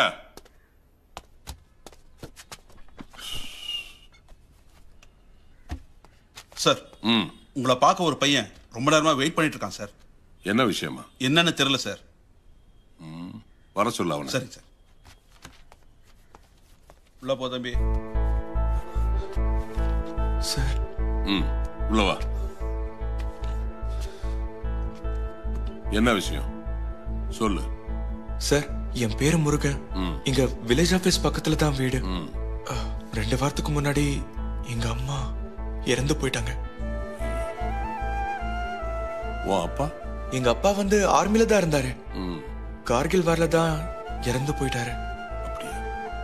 எங்க வீட்டுல நானும் என் தங்கச்சி மட்டும்தான் இருக்கோம். சரி, இப்ப என்ன பிரச்சனை? சார், எங்க அம்மா ஒருத்தர்கிட்ட கொஞ்சம் பணம் கடன் வாங்கியிருந்தாங்க. ஆனா அவர் இப்போ பொய் கணக்கெல்லாம் காட்டி 10 நாளைக்குள்ள வீட்டையே காலி பண்ணணும்னு சொல்லி என்ன மிரட்டுறாரு சார். ஒரு ஆர்மி மேன் பசங்களை மிரட்டுற அந்த ராஸ்கல் யாரு? குப்புசாமி. ஆமா சார்.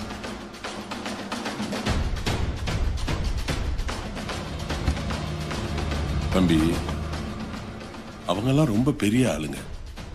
போலீஸ் டிபார்ட்மெண்ட் நினைச்சா கூட அவங்களெல்லாம் ஒன்றும் பண்ண முடியாது.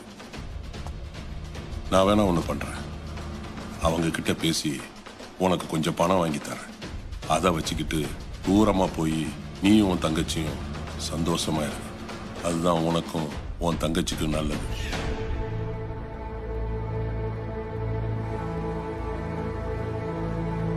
என்ன செய்யறதுக்கு தயங்க மாட்டான் அந்த குப்புசாமி.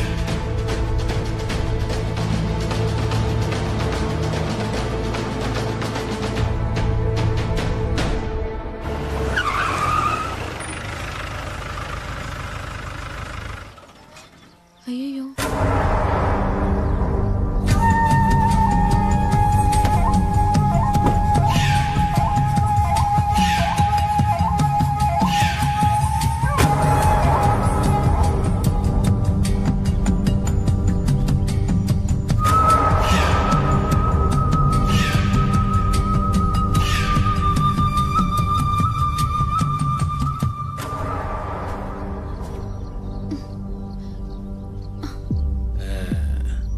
என்ன தம்பி, போலீஸ் ஸ்டேஷன்ல கம்ப்ளைண்ட் கொடுத்திருக்க போல இருக்கு.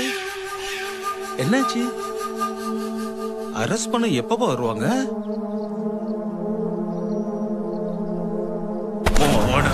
ஐயோ, ஆழம் தெரியாம கால விடாத. இன்னும் 10 நாள்ல வீட்டை காலி பண்ணல.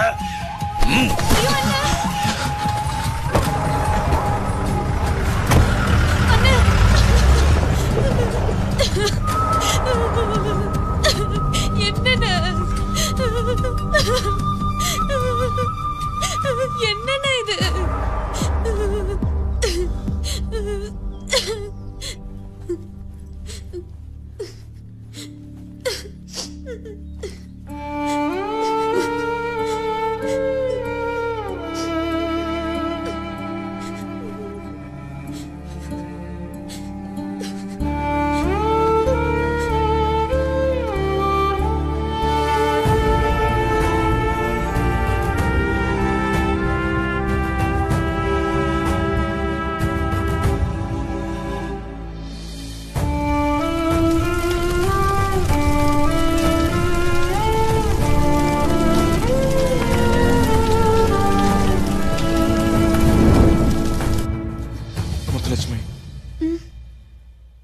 நம்ம உடனே கேரளாக்கு போய் ஒரு ஆளை பார்க்கணும்.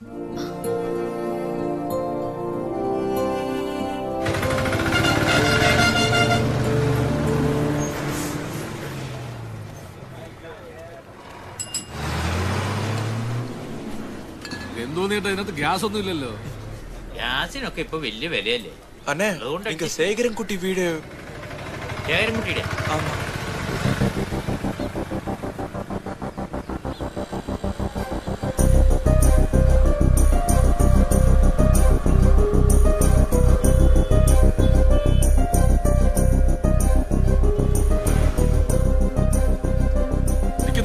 ഇങ്ങ നില്ലിങ്കോ നാനേട്ടാ ഇങ്ങ വന്നേ.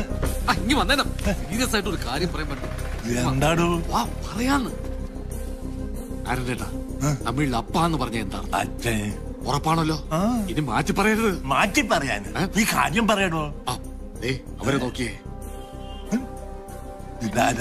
എന്നത്? നമ്മുടെ തള്ളു ശേഖരൻകുട്ടി അദ്ദേഹത്തെ അന്വേഷിച്ച് തമിഴ്നാട്ടിൽ നിന്ന് വന്നതാ. എന്തിന്? എനിക്കറിയാവുന്ന തമിഴിൽ ഞാൻ അവരോട് സംസാരിച്ചപ്പോ എനിക്ക് മനസ്സിലായത് അവരുടെ അമ്മ മരിച്ചു. അവരിപ്പോ അവരുടെ അപ്പനെ തേടി വന്നതാ. നീ പറയുന്നത് നേരാണോ? അവര് തമിഴിൽ പറഞ്ഞ കാര്യമാണ് ഞാൻ ഈ മലയാളത്തിൽ പറഞ്ഞത്. കാരണേട്ടാ നമ്മൾ തൽക്കാലം ഈ വിവരം ആരെയും അറിയിക്കണ്ട. ഒന്നുമില്ലെങ്കിലും ശേഖരൻകുട്ടി അദ്ദേഹം നമുക്ക് വേണ്ടപ്പെട്ട ഒരാളല്ലേ. നമ്മൾ അദ്ദേഹത്തെ നാറ്റിക്കാൻ പാടില്ല. ശരിയാ.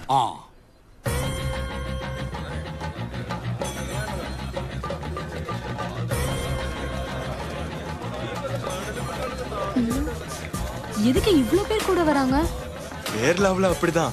யாராவது அட்ரஸ் கேட்டு வந்தாங்கன்னா எல்லாருமே ஹெல்ப் பண்ணுவாங்க. ரொம்ப அழகான ஊரு. അതെ. ഈശ്വര, ഇതെന്താ പഞ്ചായത്ത് മുഴുവൻ ഇങ്ങോട്ട് വരുന്നത്? നേരല്ലോ.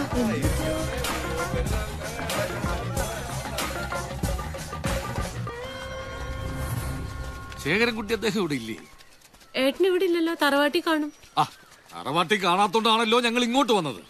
എന്താ എന്താ കാര്യം എല്ലാരും കൂടെ? അത് പിന്നെ ചേച്ചി വന്നേ. എന്താ?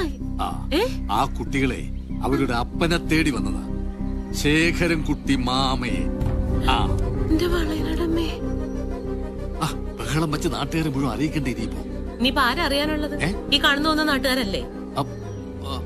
ഇവരൊക്കെ ഇതിപ്പോ ആൾക്കൂട്ടോ. ചേട്ടാ പൊന്നു മോനെ ആരെ തട്ടിപ്പോയിണ്ടല്ലോ. ചേട്ടാ മാറിക്കേ. ചേട്ടാ മോനെ എന്താ പ്രശ്നം? കുട്ടിമാമയ്ക്ക് അല്ല ദൂരത്തുള്ള ആരെയും അറിയിക്കണ്ട. നിന്റെ കുട്ടിമാമയുടെ മക്കള് തമിഴ്നാട്ടിൽ നിന്ന് വന്നിട്ടുണ്ട്. കുട്ടിമാമയ്ക്ക് മക്കളോ? അപ്പടിയാ ഞാൻ പറഞ്ഞില്ലേ മോനെ എന്റെ കുട്ടിമാമ ഒരു റെയർ പീസാന്ന്. ഒന്നും മിണ്ടാണ്ടിരിക്കടാ. ആരെങ്കിലും എന്തെങ്കിലും എന്ന് പറയുമ്പോഴത്തേക്ക് അത് വിശ്വസിക്കണോ? ഞാൻ കുട്ടിമാമയെ വിളിക്കട്ടെ. ഞാൻ പലതവണ വിളിച്ചതാ, സ്വിച്ച് ഓഫ് ചെയ്തിട്ട് മൂപ്പര് മുങ്ങി. അല്ല ഇതിപ്പോ ഏതാ പുതിയൊരു പീസ്?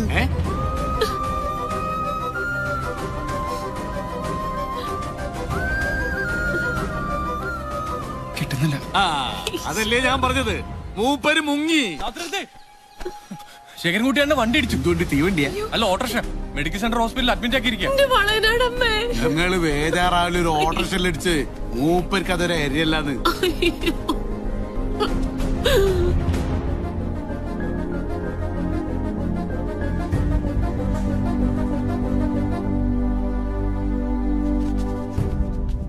എന്താ സ്ഥിതി? ബോധം വീണിട്ടില്ല. തമിഴ് മക്കള് വന്ന കാര്യം പറഞ്ഞോ? അനക്ക് തീരെ വിവരില്ലടോ. കുട്ടിമാമക്ക് ബോധം വന്നില്ല എന്ന് പറഞ്ഞ് കേട്ടില്ലേ? അല്ല, തമിഴ് മക്കളുടെ കാര്യത്തിൽ ഒരു തീരുമാനം എടുത്തില്ല. MGR വന്ന് എന്റെ കഴുത്തു വിട്ടു. അടിച്ച് കാല് പൊട്ടിച്ച് ഐസൂലാൻ കേട്ടു ഞാൻ. എന്തെന്നാടോ ഇത്? ഇതൊരു ആശുപത്രിയില്ലേ? ചിലപ്പോ നിർത്ത് അവിടെ ഇങ്ങോട്ട്. മോനെ, നീ പോയേ ഏട്ടന്റെ മെഡിക്കൽ ഇൻഷുറൻസിന്റെ പേപ്പറൊക്കെ ഇങ്ങ് എടുത്തുകൊണ്ടാ ഡോക്ടർ ചോദിച്ചതല്ലേ? അല്ല, അതെവിടെ വെച്ചത്? എവിടെയാന്ന് ആർക്കറിയാം. നീ ചെന്ന് നോക്ക് തറവാട്ടില്. എടാ, ഇവിടെ ഉണ്ടാവണം.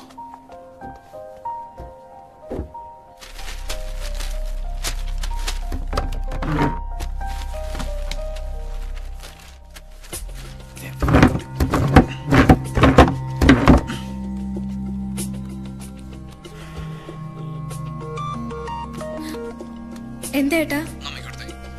ഇപ്പൊ കൊടുക്കാം. ഏട്ടനാ? എന്താ മോനെ? അമ്മ ഇവിടെ നോക്കിയിട്ടൊന്നും കാണില്ലട്ടോ. എന്നാ നീ ആ മേളിലത്തെ മുറിയിൽ അലമാരിലുണ്ടോ നോക്കിയേ. ആ,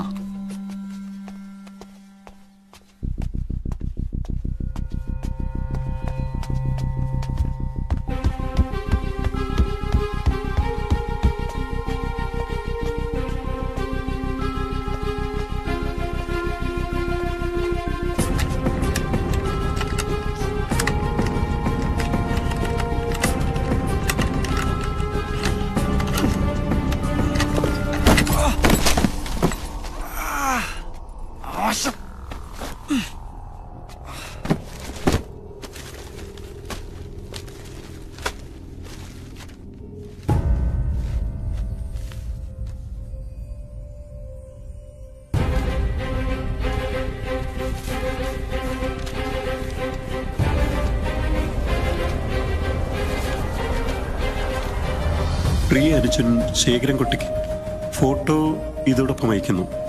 അടുത്ത സിനിമയിൽ ഞാൻ നിനക്കൊരു വേഷം പറഞ്ഞു വെച്ചിട്ടുണ്ട്. ഞാനിപ്പോൾ കോളിളക്കത്തിൻ്റെ ലൊക്കേഷനിലേക്ക് പോവുകയാണ്. ഈ സിനിമ കഴിഞ്ഞാൽ ഉടൻ നമുക്ക് കാണാം. നന്മകൾ നേർന്നുകൊണ്ട് നിന്റെ സ്വന്തം ചേട്ടൻ.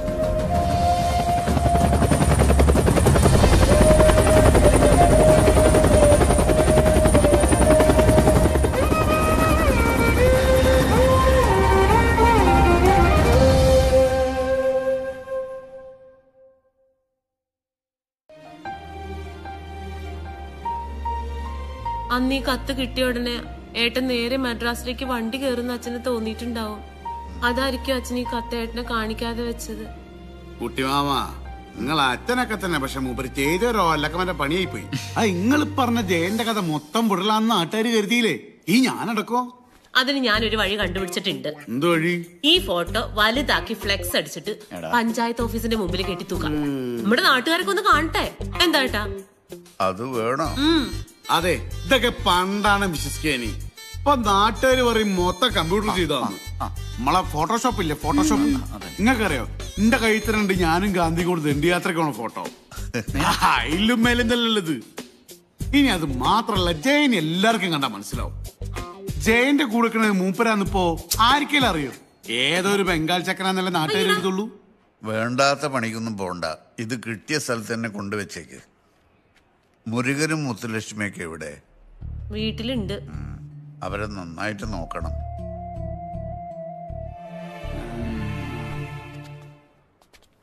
നമസ്കാരം. എഴുന്നേക്കണ്ട. എങ്ങനുണ്ട് ഇപ്പോ? കുഴപ്പമില്ല. ഇവനാ വിളിച്ചു പറഞ്ഞത്. കാര്യം അറിഞ്ഞപ്പോൾ ഇവൾക്കും വരണമെന്ന് ഒരേ നിർബന്ധം. ആളെ മനസ്സിലായില്ലേ? എന്റെ പെങ്ങളാണ്. അവന്റെ അമ്മ ഇന്ദിര. മനസ്സിലായോ? അന്ന് ശേഖരൻകുട്ടി അവിടെ എത്തിയില്ലായിരുന്നെങ്കിൽ ഇന്ന് ഇവൾക്ക് ഈ ജീവിതം കിട്ടില്ലായിരുന്നു.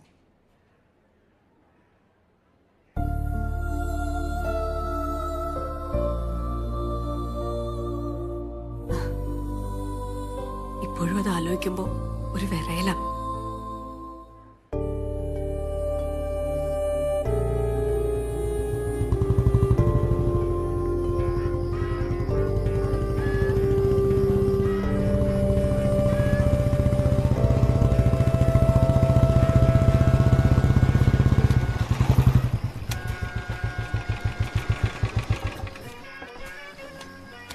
போடுப்பா.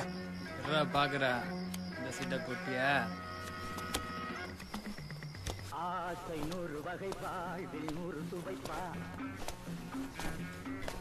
போடும் போடும் என போதை சேர்ந்து வரப்பா. ஆசை 100 வகை வாழ்வில் 100 சுவைப்பா. வணக்கம் சார். ஃபுட் என்ன இருக்கு? ஃபுட்டா? இங்க என்ன ஃபர்ஸ்ட் டைமா? சார் இங்க ஃபுட் மட்டும் கிடையாது. அது என்ன ஃபுட் இல்லையா? அது காம்ப்ளிமெண்டரி சார்.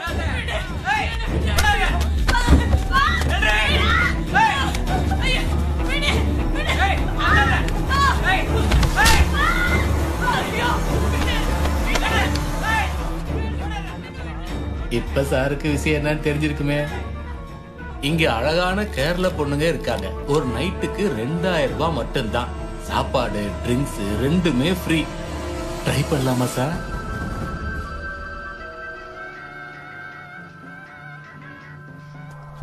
வாங்க சார்,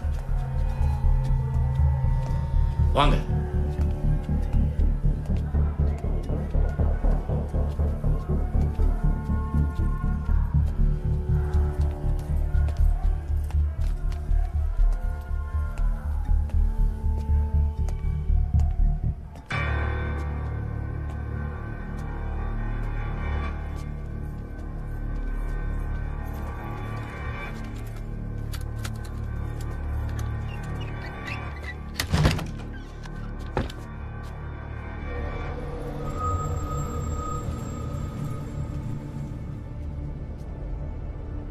சார் செலக்ட் பண்ணிக்கங்க, எல்லாமே ஃப்ரெஷ் தான்.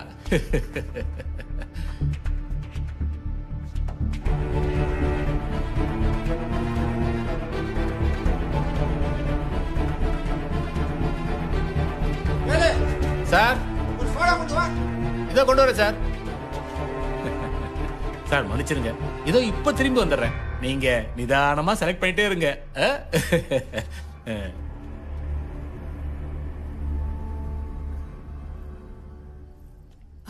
സർ, ഞങ്ങളെ ഇവിടുന്ന് രക്ഷിക്കണം. നിങ്ങളൊക്കെ എങ്ങനെ ഇവിടെ എത്തിപ്പെട്ടത്? ഞങ്ങളൊക്കെ പല സ്ഥലങ്ങളിൽ നിന്ന് വന്നവരാ സർ. ദുബായ് നഴ്സിംഗ് പോസ്റ്റിലേക്കാ ഒരു ഏജൻസി ഞങ്ങളെ സെലക്ട് ചെയ്തത്. കോയമ്പത്തൂരിൽ നിന്ന് ഫ്ലൈറ്റ് എന്ന് പറഞ്ഞ് ഞങ്ങൾ ഇവിടെ കൊണ്ടുവന്ന് താമസിപ്പിച്ചിട്ട് 4-5 ദിവസങ്ങളായി. ഇവിടുന്ന് രക്ഷപ്പെടാൻ ശ്രമിച്ചപ്പോഴൊക്കെ ഭീകരമായി അവര് മർദ്ദിക്കുകയും കൊന്നുകളയൊന്ന് ഞങ്ങളെ ഭീഷണിപ്പെടുത്തുകയും ചെയ്യാണ്. ഇതുവരെ ഞങ്ങളെ മറ്റൊരു രീതിയിൽ ഉപയോഗപ്പെടുത്താൻ നിന്നു കൊടുത്തിട്ടില്ല സർ. Sir, please. Sir?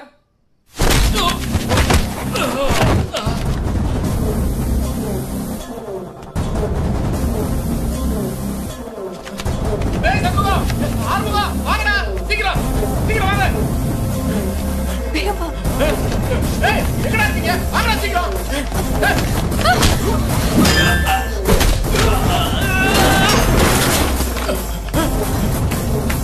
என்ன நடக்குது? வாங்கடா சீக்கிரம். அங்க போடா. வேக வரணும். போய் அடிடா.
മറ്റൊന്നും കൊണ്ടല്ല.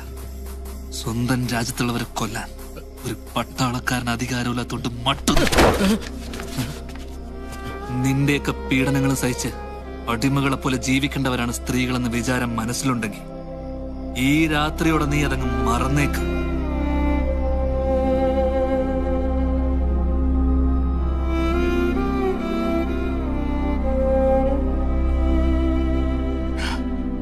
കുട്ടിമാമാള് വിചാരിച്ച പോലെ അല്ലട്ടോ. വെട്ടിക്കെട്ടാണ് മോനെ, വെട്ടിക്കെട്ട്. ഞെട്ടിയില്ലേ? ഇതെന്താ ഒരു പടക്കുള്ള ആളുണ്ടല്ലോ ഇവിടെ? ആവശ്യമില്ലാത്തവരെല്ലാം പുറത്തിറങ്ങിയ. നിങ്ങളെങ്ങോട്ടാ പോന്നേ? നിങ്ങളല്ലേ പേഷ്യന്റ്? ഓ, ഞാൻ മറന്നുപോയി. ഒരു 10 മിനിറ്റോളം ആ ഷോക്കിൽ ബോധമില്ലാതായി പോയെന്നേ ഉള്ളൂ. പേടിക്കാനൊന്നുമില്ല. പട്ടാളക്കാർക്ക് എന്ത് പേടി? പണ്ട് ജാർഖണ്ഡില് മിനർവ ഹോസ്പിറ്റലിൽ വെച്ചൊരു സംഭവം. അയ്യോ, ആ കഥ അടുത്ത ആക്സിഡന്റ് പറ്റി തിരിച്ചു വരുമ്പോ പറയാം. എനിക്കിപ്പോ കുറച്ച് തിരക്കുണ്ട്.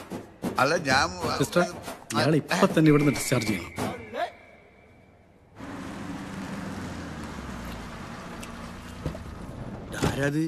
പുതിയ കസ്റ്റമേഴ്സ് ആണെന്ന് പറയുന്നത് എല്ലാരും വേണ്ട വേണ്ട, ഞാനൊരാളെ അന്വേഷിച്ചിറങ്ങിയതാ. ഒരു ജോസഫ് കുരിശിങ്കലിനെ അറിയോ? ജോസഫ് നിനക്കറിയോ കൃഷ്ണ? ജോസഫ് കുരിശിങ്കൽ എന്നൊരാളെ പരിചയമില്ലല്ലോ. എന്താ കാര്യോ? കൊടകിന്ന് വരിക ഞങ്ങള്. ഒരു സ്ഥലക്കച്ചവടവുമായി ബന്ധപ്പെട്ട ഞാനും കുരിശിങ്കലും മാസങ്ങൾക്ക് മുമ്പ് പരിചയപ്പെട്ടത്. അതിനുശേഷം ഞങ്ങളുടെ കുടുംബത്തിലൊരു അംഗത്തെ പോലെയായിരുന്നു അവൻ. പക്ഷേ കുറച്ചു കഴിഞ്ഞപ്പോ കുടയിലേക്കുള്ള അവന്റെ വരവും പോക്കൊക്കെ ഇല്ലാതായി. പിന്നീടാ മനസ്സിലായത് എന്റെ പെങ്ങളെ ചേച്ചിട്ട് മുങ്ങിയതാണെന്ന്.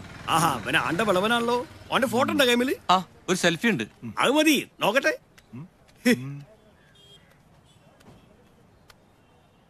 ആ, നാരനട്ടത് ആരാ നോക്കി? ആളിവിടെ ഉണ്ട്.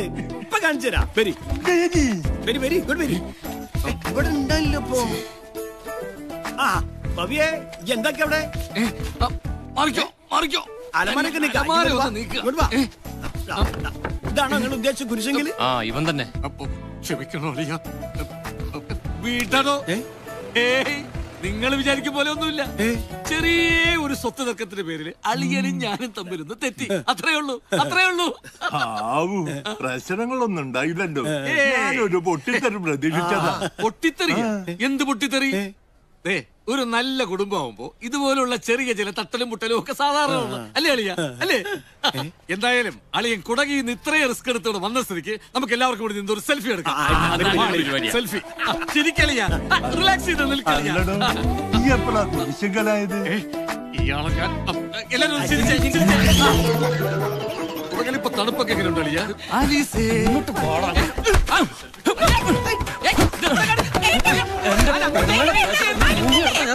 അകത്തോട്ട്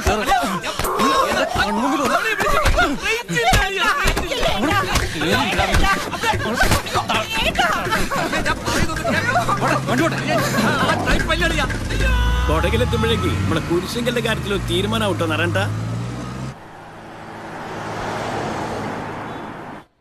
അഞ്ജലി, നിനക്കൊരു രജിസ്റ്റേർഡ് ലെറ്റർ ഉണ്ട്. കേരളത്തിൽ നിന്നാ. കേരള? ആ, നോക്ക്.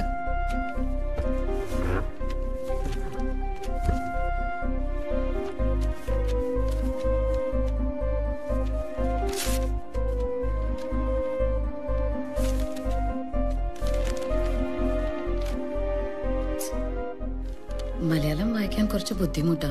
നീ ഒന്ന് വായിക്കേ. താങ്കളുടെ ഉടമസ്ഥതയിൽ തൃക്കോട്ടൂർ വില്ലേജിൽ നെടുവത്തൂർ ദേശത്ത് 73/2 പെട്ട 80 സെന്റ് സ്ഥലത്ത് ദേശീയപാതാ വികസനവുമായി ബന്ധപ്പെട്ട് അക്വയർ ചെയ്യേണ്ടതിനാൽ താങ്കൾ ബന്ധപ്പെട്ട രേഖകൾ സഹിതം നേരിട്ട് നെടുവത്തൂർ സ്പെഷ്യൽ തഹസീൽദാർ മുമ്പാകെ ഹാജരാകേണ്ടതാണ് എന്ന് special tahsildar, national highway authority of India, Thrikkottur, Kerala division. Anjali, നിന്റെ അച്ഛന്റെ പേരിലുള്ള പ്രോപ്പർട്ടി ആയിരിക്കും. ഇത് സർക്കാരുമായി ബന്ധപ്പെട്ട കാര്യല്ലേ? നീ കോണ്ടാക്ട് ചെയ്തേ പറ്റൂ. അതിന് ഈ സ്ഥലം എവിടെയാ? ഓ, അത് കണ്ടുപിടിക്കാനാണോ ഇത്ര വലിയ പ്രയാസം? നമുക്ക് ഗൂഗിൾ ചെയ്യാന്നേ.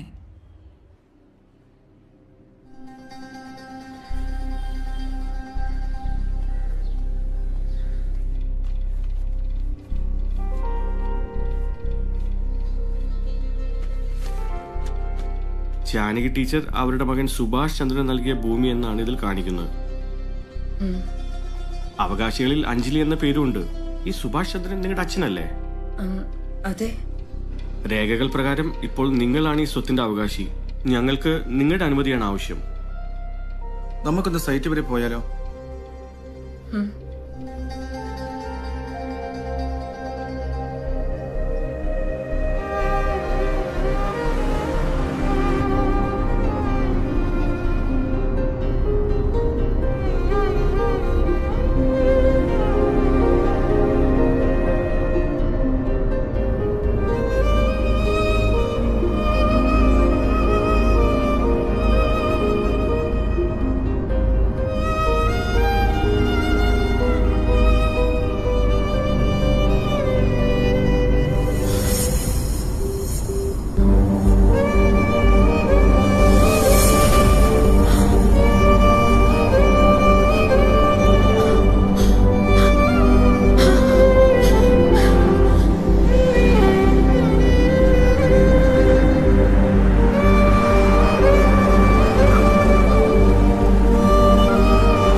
മാഡം ഇറങ്ങിക്കോളൂ.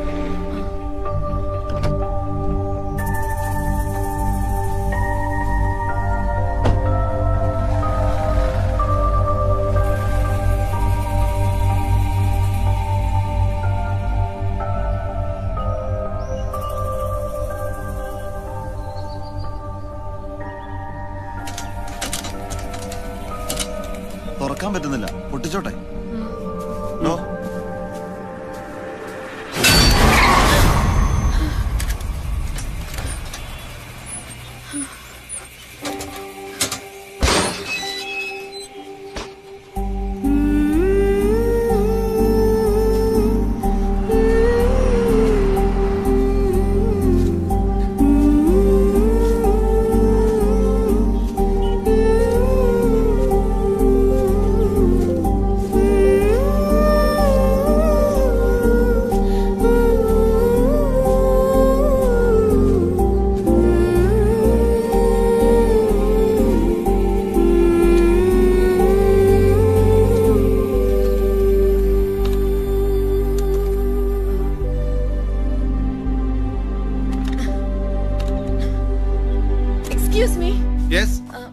ഈ ഡോർ ഒന്ന് ഓപ്പൺ ചെയ്ത് തരാമോ പ്ലീസ്?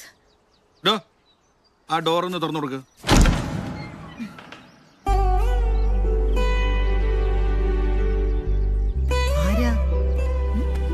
ജാനകി ടീച്ചർ അല്ലേ? അതെ, മനസ്സിലായില്ല.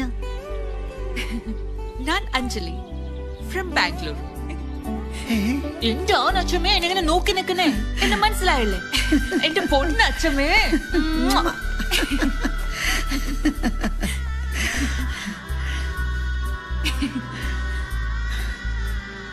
അഞ്ജലി മോളെ, ഇപ്പോഴെങ്കിലും വരാൻ തോന്നിയല്ലോ. അച്ഛമ്മേ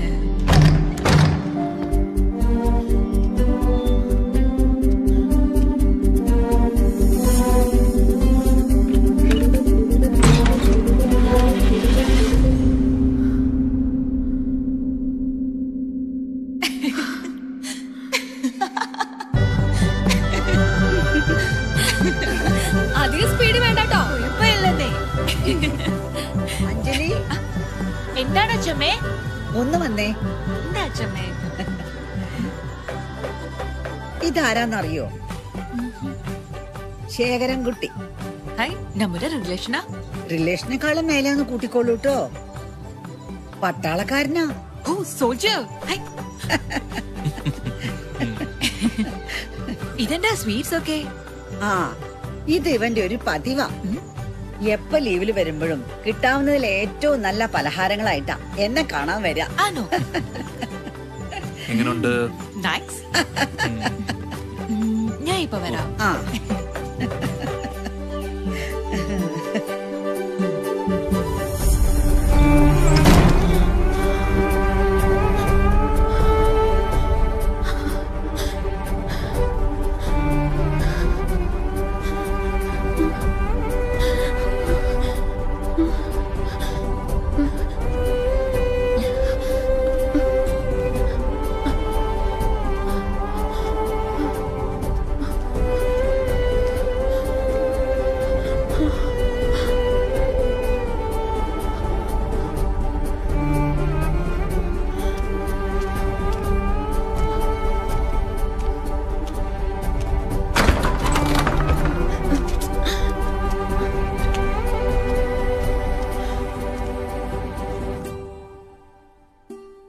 Maybe we are poor, coolies, trolley pullers, but we are not beggars. You enjoy the status in life because of our sweat and blood. Let it be the last time. If you dare to utter that word once more, I will pull out your bloody tongue out. Super. അസലായിട്ടുണ്ട് കേട്ടോ. ജയൻ തന്നെ. അമിതാഭ് ബച്ചനും കമലഹാസനും കാണിക്കാൻ പറ്റുമോ?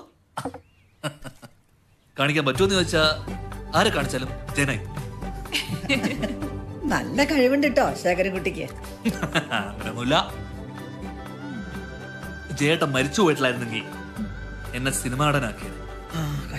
അതേന്ന് ജയേട്ടനെ പോലൊരു സാഹസിക നടനാവണമെന്നായിരുന്നു എന്റെ ആഗ്രഹം. അതിനുവേണ്ടി ജിമ്മിൽ പോയി മസില് പരിപ്പിച്ച് ഈ കളരിപ്പയറ്റിലെ നെടുപടി പ്രയോഗങ്ങളും മെയ്യഭ്യാസങ്ങളും അതൊക്കെ പഠിച്ചു. പക്ഷെ എന്റെ സിനിമാ ഭ്രാന്ത് അച്ഛനും അമ്മയും മുളയിലേക്ക് കരിച്ച് കളഞ്ഞു. പിന്നെ അച്ഛന്റെ അമ്മയുടെ നിർബന്ധത്തിന് വഴങ്ങി ഞാൻ പട്ടാളത്തിൽ ചേരുമായിരുന്നു. ടീച്ചറമ്മക്ക് അറിയാലോ കാര്യങ്ങളൊക്കെ. പിന്നെ അല്ലെങ്കിൽ ഞാനിപ്പോ ആരാ? മലയാളത്തിലെ സൂപ്പർ സ്റ്റാർ ആയനെ. Super star Sekharankutty. ഈ തല്ലിപ്പൊളി പേരൊന്നുമായിരിക്കില്ല, അതൊക്കെ മാറ്റിട്ടുണ്ടാവും. പക്ഷെ കളരി പഠിച്ചതുകൊണ്ട് ഗുണമുണ്ടായിട്ടുണ്ട് കേട്ടോ. അരുണാചൽ പ്രദേശിലെ ചാങ്ലാങ് ഫോറസ്റ്റിൽ വെച്ച് തീവ്രവാദികളുമായി ഒറ്റയ്ക്ക് നിന്ന് പോരാടിയിട്ടുണ്ട് ഞാൻ. ഒറ്റയ്ക്കോ? അതെ, ചാങ്ലാങ് ഓപ്പറേഷൻ ടീമിൽ ഞാനും ഉണ്ടായിരുന്നു. പകലാണോ രാത്രിയാണോ എന്നറിയാത്തത്ര ഇരുട്ടായിരുന്നു കാട്ടിൽ. ഏകദേശം 50 അടി ഡിസ്റ്റൻസ് വെച്ചായിരുന്നു തീവ്രവാദികളെ ഞങ്ങൾക്ക് നേരിടേണ്ടി വന്നത്. ആ ഓപ്പറേഷനിൽ ഞങ്ങളുടെ ടീം പലയിടങ്ങളെ ചിന്നിച്ചെതറിപ്പോയി. അങ്ങനെ ഞാനും മെഡിക്കൽ കോറിലെ രൺവീർ സിംഗും കാട്ടിൽ ഒറ്റപ്പെട്ടു. തീവ്രവാദികളുടെ കണ്ണിപ്പെടാതെ ഈ കാട്ടിൽ നിന്ന് എങ്ങനെയെങ്കിലും രക്ഷപ്പെടുക എന്നതായിരുന്നു ഞങ്ങളുടെ ലക്ഷ്യം. പെട്ടെന്ന് എവിടെ നിന്നറിയില്ല ഈ ഗ്രനേഡുകളിനെ ചീറിപ്പാഞ്ഞു വരുക. എന്ത് ചെയ്യണമെന്നറിയില്ല. ഞാനിങ്ങനെ ടെൻഷൻ അടിച്ച് നിൽക്കുമ്പോ കുറച്ചകലെ മാറി 6 അടി നീളമുള്ള മുളവടി ഞാൻ കണ്ടു. ഞാൻ ചാടിപ്പാഞ്ഞ് ഓതിരം മറിഞ്ഞ് ഈ മുളവടി കയ്യിലാക്കി. ഈ മോളിൽ നിന്ന് വരുന്ന ചീറിപ്പാഞ്ഞ് വരുന്ന ഗ്രനേഡുകൾക്ക് നേരെ ഞാൻ ഈ മുളവടി വെച്ചിട്ട് നമ്മുടെ നെടുവടി പ്രയോഗം നേരത്തെ പറഞ്ഞു അതങ്ങ് തുടങ്ങി. ഈ വരുന്ന ഗ്രനേഡുകൾ ഈ കറങ്ങിക്കൊണ്ടിരിക്കുന്ന നെടുവടി വെച്ചിട്ട് ഞാൻ തട്ടി തെറിപ്പിച്ചു. ദൂരേക്ക് വീണിട്ട് ഇത് പൊട്ടിത്തെറിച്ചു തുടങ്ങി. അവസാനം ഒരു പോറല് പോലും ഏൽക്കാതെ ഞാനും രൺവീർ സിംഗും ചാങ്ലാങ് കാട്ടിൽ നിന്ന് രക്ഷപ്പെട്ടു. ടീച്ചറമ്മയ്ക്ക് വിശ്വാസമായില്ലെന്ന് തോന്നുന്നു. പക്ഷെ ഈ നെടുപടി പ്രയോഗം അത്ര നിസാരം. ഹെലികോപ്റ്ററിന്റെ ഫാനിന്റെ അത്ര സ്പീഡുണ്ടോ? എന്റെ ശേഖരൻകുട്ടിയെ 19 കൊല്ലം ഒരു പട്ടാളക്കാരന്റെ കൂടെ ജീവിച്ചോളാം ഞാൻ. കല്യാണം കഴിഞ്ഞ സമയത്ത് മൂപ്പരടുത്ത് കുറേ ഞാൻ കേട്ടതാ സഹിക്കാൻ പറ്റാത്ത പട്ടാള വിടലുകള്. പക്ഷേ നിന്റെ ഈ വിടലിന് മുന്നിലുണ്ടല്ലോ മൂപ്പരുടെ വിടലേ ഒന്നുമല്ല മോനെ, ഒന്നുമല്ല.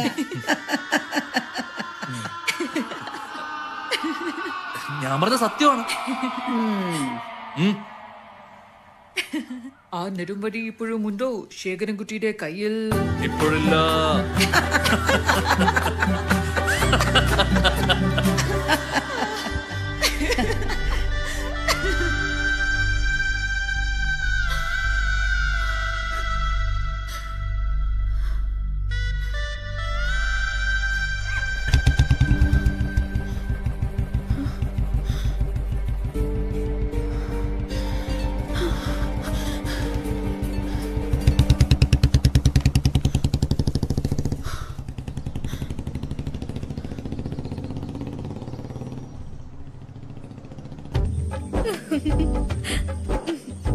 എന്ത് രസമുള്ള സ്ഥലം. ഇവിടുന്ന് പോവാൻ തോന്നണേ ഇല്ല.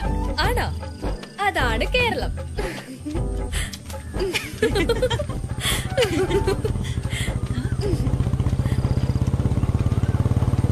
Hey, hello.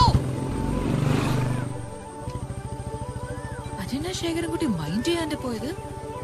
ആ അതന്നെ ഞാനും നോക്കുന്നത്.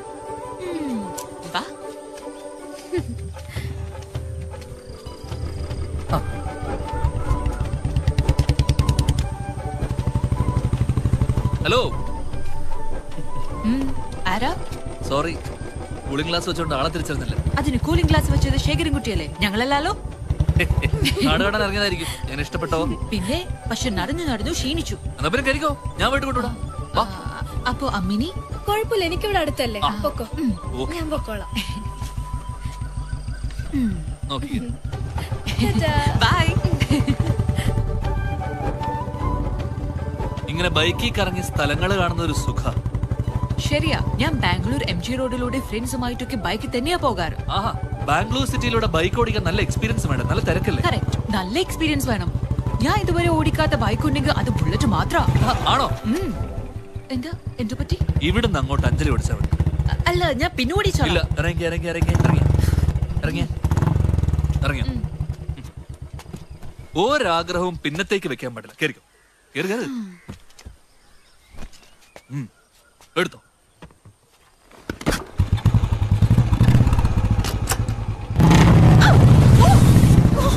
അഞ്ജലി,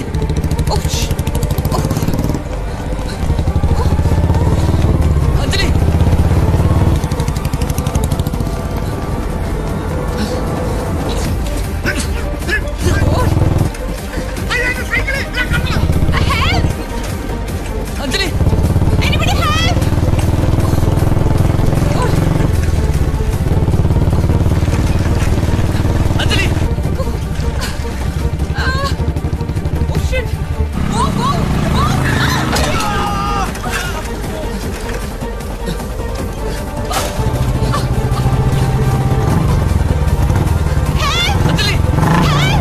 അഞ്ജലി,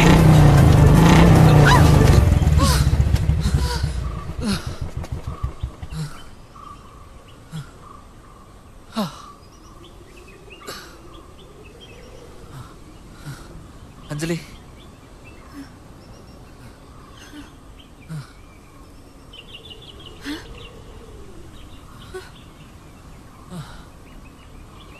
ഇതേതാ സ്ഥലം?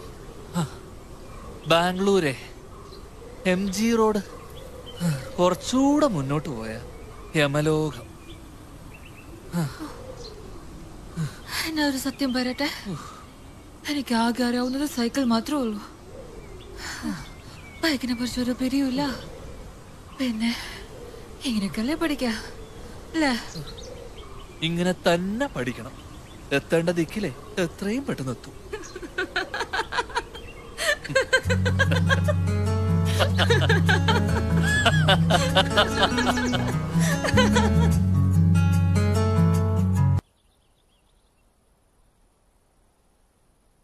രണ്ട് ദിവസത്തിനുള്ളിൽ യൂണിറ്റ് റിപ്പോർട്ട് ചെയ്യണം, അല്ലെങ്കിൽ പ്രോബ്ലം.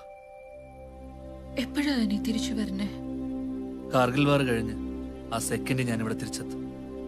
എന്നിട്ട് നിന്റെ ഡാഡിയോട് സംസാരിച്ച് ഉറപ്പിച്ച് നമ്മുടെ കല്യാണം. ഡാഡിയുടെ ആറ്റിറ്റ്യൂഡ് എന്താവുന്ന എനിക്ക് പേടി. എന്തിനാ പേടിക്കുന്നേ? ടീച്ചർ അമ്മയില്ലേ നമ്മുടെ കൂടെ. എന്തായാലും ഒരു കാര്യം ഞാൻ തീരുമാനിച്ചു, ഇനി തിരിച്ചൊരു യാത്ര ബാംഗ്ലൂർക്കില്ല. അതേതായാലും നന്നായി.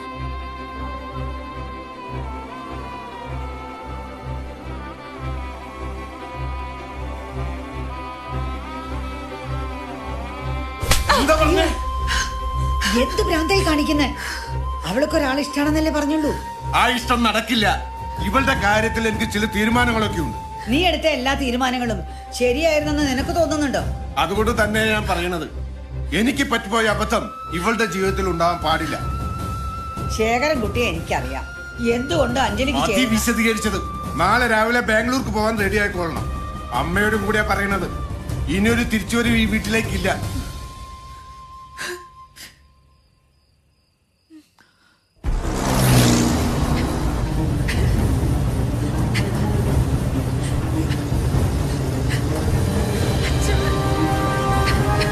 നീ ഇത് എങ്ങോട്ടാ സ്പീഡില്? ഞങ്ങളെ കൊല്ലാൻ കൊണ്ടുപോകണം.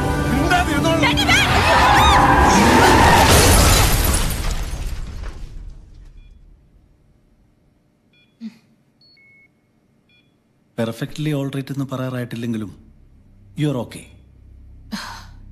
എനിക്ക് എന്തെവിടുന്ന് പോകാൻ കഴിയും ഡോക്ടർ? അതിനു മുമ്പ് ഞാനൊന്ന് ചോദിച്ചോട്ടെ, അഞ്ജലി ഇവിടെ അഡ്മിറ്റ് ആയിട്ട് എത്രയാണെന്നറിയോ? ഒന്ന് ശ്രമിച്ചു നോക്കൂ. 4 months. അതിൽ 2 months ടോട്ടലി അൺകോൺഷ്യസ് ആയിരുന്നു. ഐ മീൻ ഒരു കോമ സ്റ്റേജിന്റെ എഡ്ജിൽ. But you are saved. അന്നത്തെ ആക്സിഡന്റിൽ 2 വാഹനങ്ങളിൽ നിന്ന് വീണത് കബനി റിവറില. കുറച്ചുപേർ രക്ഷപ്പെട്ടു, കുറച്ചുപേർ മിസ്സിംഗ്, ഇൻക്ലൂഡിംഗ് യുവർ ഡാഡ്. ആ യാത്രയിൽ കൂടെ വേറെ ആരെങ്കിലും ഉണ്ടായിരുന്നു? അങ്ങനെ ഒരു യാത്ര പോയത് പോലും എനിക്ക് ഓർമ്മയില്ല ഡോക്ടർ. ഹെഡ് ഇഞ്ചുറി ഉണ്ടാകുമ്പോൾ ഇങ്ങനെയൊക്കെ സംഭവിക്കാറുണ്ട്. ആക്സിഡന്റിന് തൊട്ടു മുമ്പ് നടന്ന പല കാര്യങ്ങളും വൈപ്പ് ഔട്ടായി പോകാം. ഇത്തരം അവസ്ഥയെ പോസ്റ്റ് റൊമാറ്റിക് അംനീഷ്യ എന്ന് പറയും. ഇപ്പോഴത്തെ ഈ ഒരു അവസ്ഥ അത്ര കാര്യമാക്കണ്ട. എത്രയോ കേസുകൾ ഈ ഒരു സിറ്റുവേഷനിൽ നിന്ന് തിരിച്ചു വന്നിട്ടുണ്ട്. Maybe it will take some time.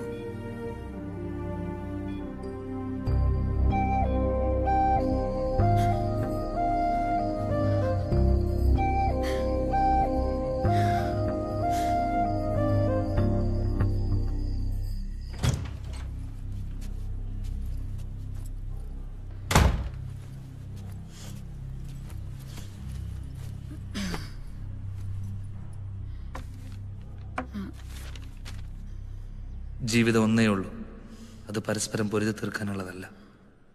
Anjali എന്നും എൻ്റെ മനസ്സിലുണ്ടാവും. സ്നേഹത്തോടെ, ശേഖരൻകുട്ടി.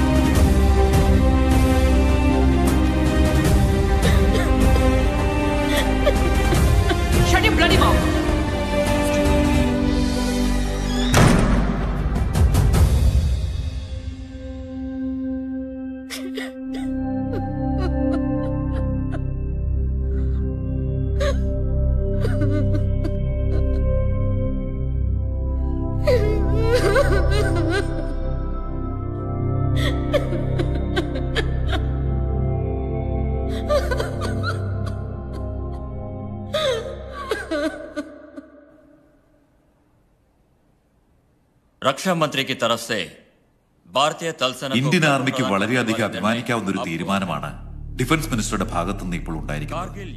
കാർഗിൽ വാറിന്റെ 20ാം വാർഷികം പ്രമാണിച്ച് അന്ന് കാർഗിൽ യുദ്ധമുഖത്ത് അസാമാന്യ പ്രകടനം കാഴ്ചവെച്ച ശ്രദ്ധിക്കപ്പെടാതെ പോയ ധീര ജവാന്മാരെ ശൗര്യചക്ര അവാർഡിന് നോമിനേറ്റ് ചെയ്യാൻ തീരുമാനിച്ചിട്ടുണ്ട്. കാർഗിൽ വാറിൽ ഉണ്ടായിരുന്ന അന്നത്തെ ഓഫീസർമാർ അവരവരുടെ നോമിനേഷനുകളുമായി ഇന്ന് ഇവിടെ സന്നിഹിതരാണ്. അവർ ഓരോരുത്തരും തങ്ങളുടെ നോമിനികളെ കുറിച്ചുള്ള സൈറ്റേഷൻ ഇവിടെ അവതരിപ്പിക്കുന്നതാണ്.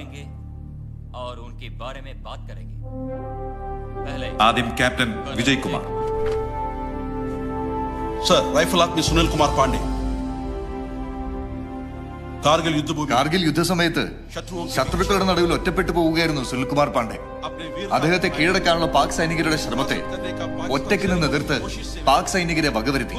മാത്രമല്ല 2 പാക് സൈനികരെ ബന്ദിയാക്കി കൊണ്ടുവന്നു.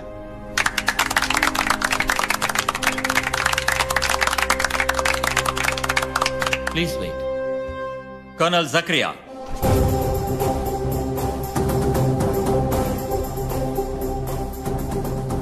Naik Shekarankutti of 56 Field Ambulance.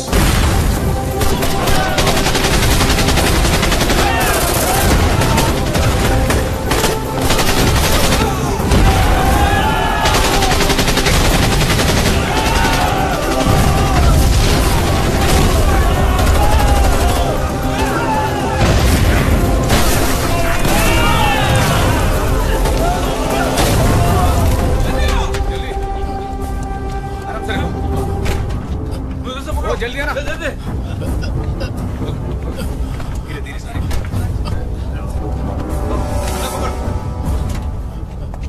जल्दी आना। हाँ, जल्दी आ, जल्दी। अഴകപ്പൻ कहाँ? अഴകപ്പൻ.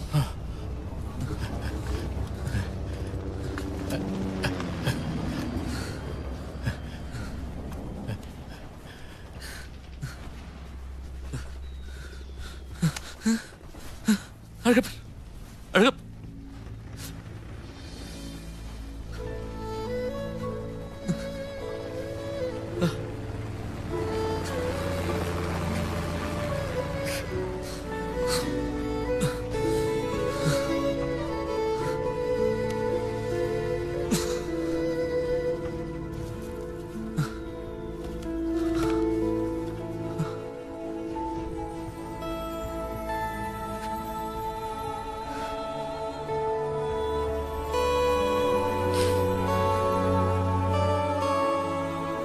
முருகனை டாக்டர் ஆக்கணும்னு எங்களுக்கு ரொம்ப ஆசை. உனக்கு தெரியாதுல்ல, எனக்கு 2வது குழந்தை பிறக்க போகுது. சீதாவை பார்க்கணும்னு மனசு துடிச்சிக்கிட்டே இருக்கு. இந்த வாரம் முடிஞ்சதுக்கு அப்புறம் இமீடியட்டா ஊருக்கு போகணும். நீயும் வரணும் என் கூட. சீதாவுக்கு உன்னை பார்க்கணும்னு ரொம்ப ஆசையா இருக்கு.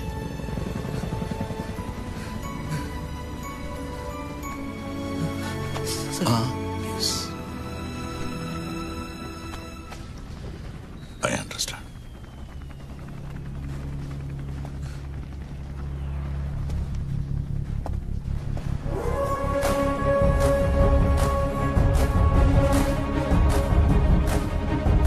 Bravo 3 to headquarters, over. Bravo 3 to headquarters, over. Jayan sir.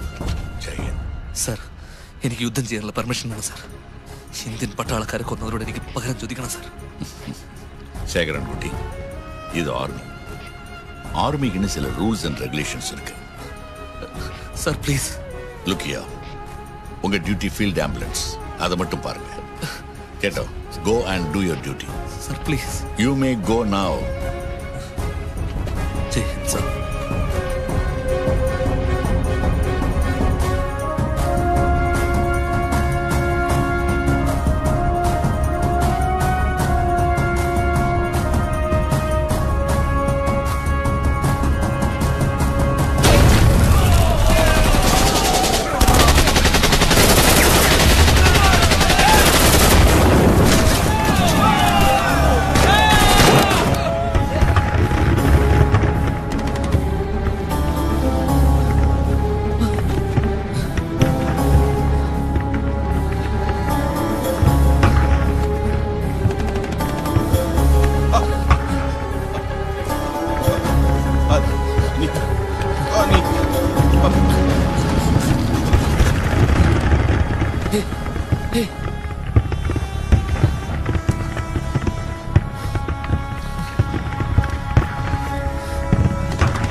അന്നത്തെ ആ ഓപ്പറേഷനിൽ ശേഖരൻകുട്ടി ഏതാണ്ട് 20ഓളം പാക് പട്ടാളക്കാരെ വധിച്ചു. നാഗാലാൻഡിലെ നാഗാ തീവ്രവാദികൾക്കെതിരെയുള്ള ഓപ്പറേഷനിൽ ശേഖരൻകുട്ടി വളരെ ബ്രില്യന്റായ ഇൻഡിവിജ്വൽ പെർഫോമൻസും നടത്തിയിട്ടുണ്ട്. ഒരു ദേശസ്നേഹി എന്നതിലുപരി സഹജീവികളോട് അനുകമ്പയും ആത്മാർത്ഥതയുമുള്ള വ്യക്തിത്വമായിരുന്നു ശേഖരൻകുട്ടിയുടേത്.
உங்க அப்பா இந்த நாட்டுக்காக உயிரை விட்ட ஆள்.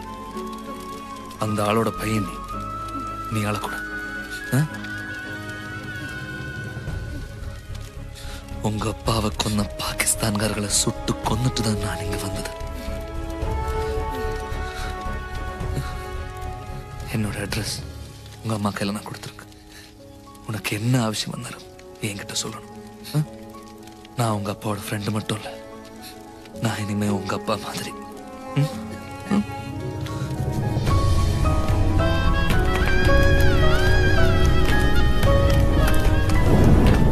രാജ്യത്തിന് വേണ്ടി പൊരുതി മരിച്ച പട്ടാളക്കാരന്റെ മക്കൾ ഓരോ ഇന്ത്യക്കാരന്റെയും മക്കളാണ്. ആ അർത്ഥത്തിൽ ഇവരെന്റെ മക്കളാണ്.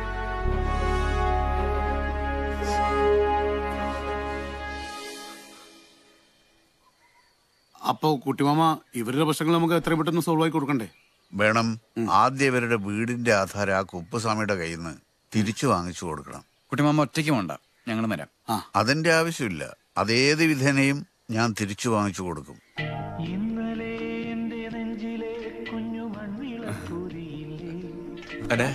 അണ്ണേ തമിഴ് പടം പോടുങ്ങ. എനിക്ക് മമ്മൂക്കി ലാലേട്ടനൊന്നും പറ്റില്ലല്ലേ? തലൈവർ താനേ പോടുങ്ങ. സൺ ടിവി പോടുങ്ങ. ഓ,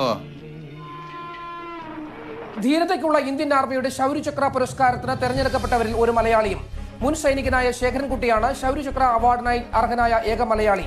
കാർഗിൽ യുദ്ധത്തിൽ ശത്രു സൈന്യത്തിന് മുമ്പിൽ ഒറ്റയാൾ പട്ടാളമായി നിന്നുപൊരിഞ്ഞ ഈ ജവാൻ 20-ലധികം പാക് പട്ടാളക്കാരെ വധിക്കുകയുണ്ടായി. കൂടാതെ നാഗാലാൻഡിലെ നാഗാ തീവ്രവാദികൾക്കെതിരെയുള്ള ഓപ്പറേഷനുകളിലും ശേഖരൻകുട്ടി സൈന്യത്തിന്റെ മുൻനിരയിലുണ്ടായിരുന്നു. കാർഗിൽ യുദ്ധത്തിന്റെ 20ാം വാർഷികം പ്രമാണിച്ച്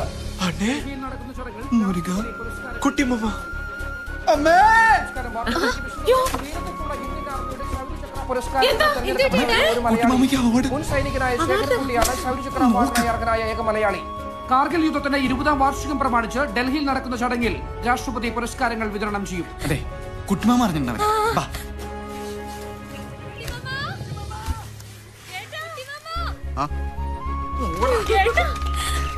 എന്ത് പറ്റി?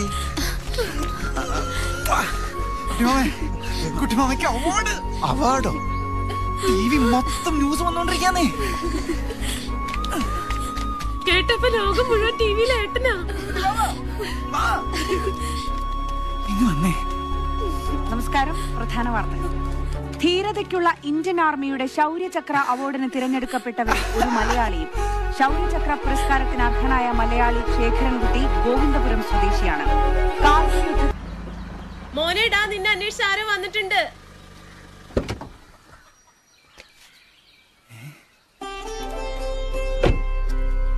അമ്മേ, അമ്മ ഇത് ആര് വന്ന് നോക്കിയേ? അഞ്ജലി മാമി. അഞ്ജലി മാമി,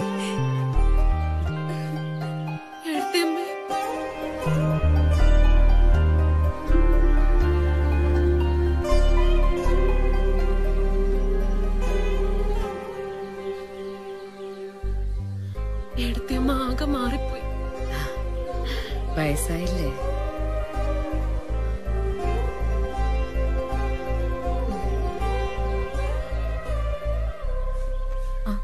ഏട്ടൻ ഇവിടെ ഇല്ല, നമുക്ക് അകത്തോട്ടിരിക്കാം. അമ്മയും കുട്ടിമാമ ഒന്ന് തമിഴ്നാട് വരെ പോയിക്കാം, ചെറിയൊരു പ്രശ്നം സോൾവ് ചെയ്യാൻ. പെട്ടെന്ന് ഏട്ടത്തിയമ്മ വാ, അകത്തോട്ടിരിക്കാം. വാ.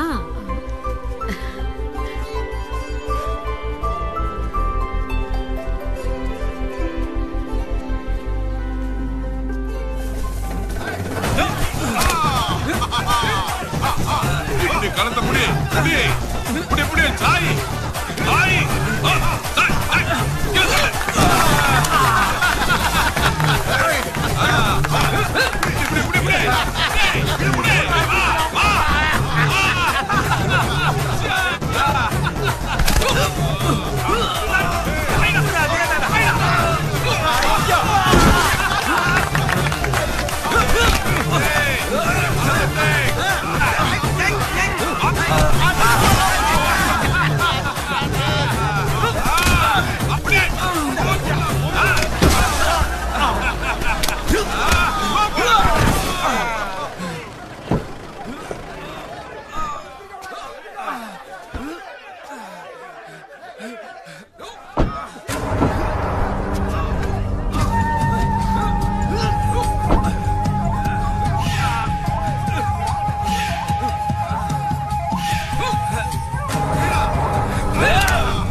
யாரியா நீ? என்ன விஷயம்? அது வந்து இவരുടെ போதும் மலையாளத்துல சொன்னா போதும். ഇവരുടെ വിഷയം തന്നെ. அதுக்கு இவங்க யாரு?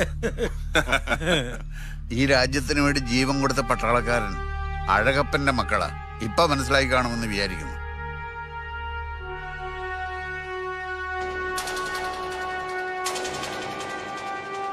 அதுக்கு இவங்களே இது கூட்டிட்டு வந்த? ഇവരുടെ വീടിന്റെ ആധാരം നിങ്ങളുടെ കയ്യിൽ നിന്ന് തിരിച്ചു മേടിച്ചു കൊടുക്കാൻ.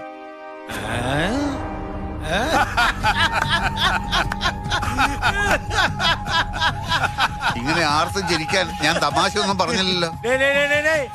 ரொம்ப பேசாத. ഇത് തമിഴ്നാട്, പുരിഞ്ചുതാ? എനിക്ക് തമിഴ്നാടും കേരളവും ഒക്കെ ഒരുപോലെയാ. നാടിന്റെ പേര് പറഞ്ഞ് പേടിപ്പിക്കാനൊന്നും നോക്കണ്ട. என்னடா சொன்ன? அண்ணா நீங்க உட்காருங்க, நீங்க உட்காருங்க, நான் இவனை டீல் பண்ணிக்கிறேன். வாங்க கொஞ்சம் பேச. നമുക്കൊന്നും സംസാരിക്കാനില്ല. എനിക്ക് സംസാരിക്കാനുള്ളത് ഇയാളോടാ. இங்க பாரு, அவரை பத்தி உங்களுக்கு தெரியாது, இவங்களுக்கு நல்லாவே தெரியும். இங்க பிரச்சனை எதுவும் வேண்டாம். நான் வேணா அவர்கிட்ட பேசி கொஞ்சம் பணம் வாங்கி தரேன். ഞാൻ ഇവരെയും കൊണ്ട് പിച്ചെടുക്കാൻ വന്നതല്ല. മര്യാദക്ക് ആധാരം തിരിച്ചു കൊടുക്കുന്നതാണ് നല്ലത്. இல்லனா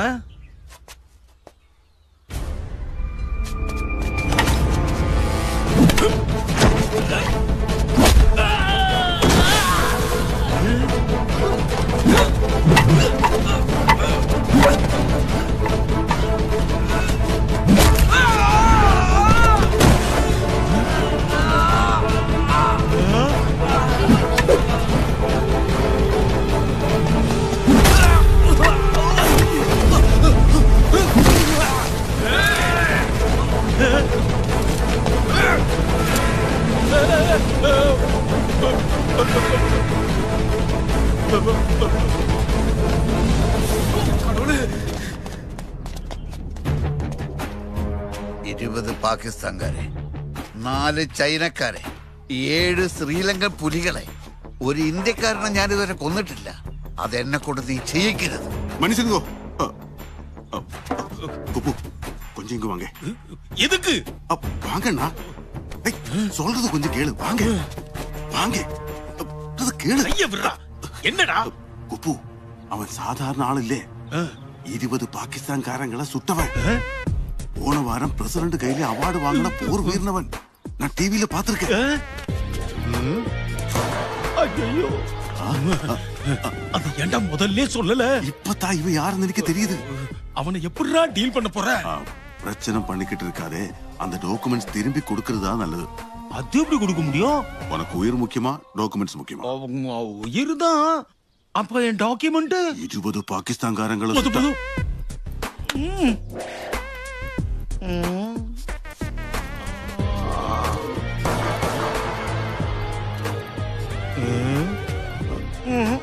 நீ எப்படியாச்சும் டீல் பண்ணு. இப்ப நான் வரேன். குப்புச்சாமி கண்டா. மன்னிச்சிருங்கோ, உட்காருங்கோ, ஏதாவது சாப்பிடுங்கோ. ഞാൻ സൽക്കാരത്തിന് വന്നതല്ല, എനിക്ക് ഉടനെ പോണം. வந்துட்டேன். என்னடா தலைவரை நிக்க வச்சு பேசிக்கிட்டு? உட்காருங்க தலைவா. ഉட்കാരാൻ വേണ്ടി ഞാൻ പിന്നൊരു ദിവസം വരാം. தப்பா நினைக்கலனா ஒரே ஒரு விஷயம். உங்களுக்கும் என்ன சம்பந்தம்? இவங்க புள்ள மாதிரி. புது இதுக்கு மேல ஒன்னும் சொல்ல வேண்டாம். டேய், என்னடா பாத்துக்கிட்டு இருக்கீங்க? முதல்ல தலையரங்க வாங்கிடா. எவ்வளவு பெரிய மனுஷன். பாகிஸ்தான்காரன் 200 பேர். இல்ல 20 பேரே உள்ளு. சுட்ட கதையல்ல, இனிமே சொல்ல வேண்டாம். போதையில கொஞ்சம் ஒளரிட்டு தலைவரை மன்னிச்சுக்குங்க. இந்தாங்க பாப்பா. இந்தப்பா.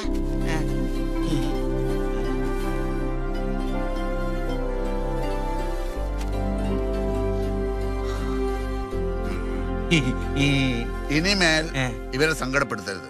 ഇവരുടെ കണ്ണീര് ഈ മണ്ണിൽ വീഴാൻ நான் மட்டும் இல்ல, இனிமேல் யாரும் இந்த ஏரியால தப்பிக்கிட்டு வச்சுக்க மாட்டாங்க. ரொம்ப நன்றி. ரொம்ப நன்றி. துப்பாக்கி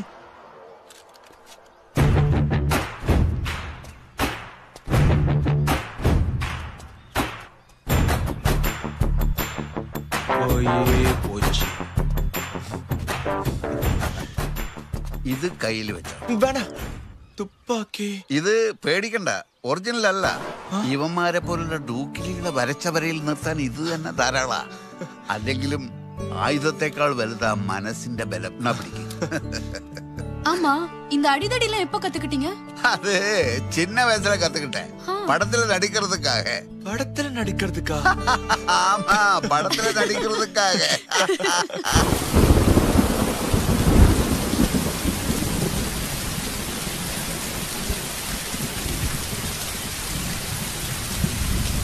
എന്താ പതിവില്ലാതെ എല്ലാരും ഇവിടെ?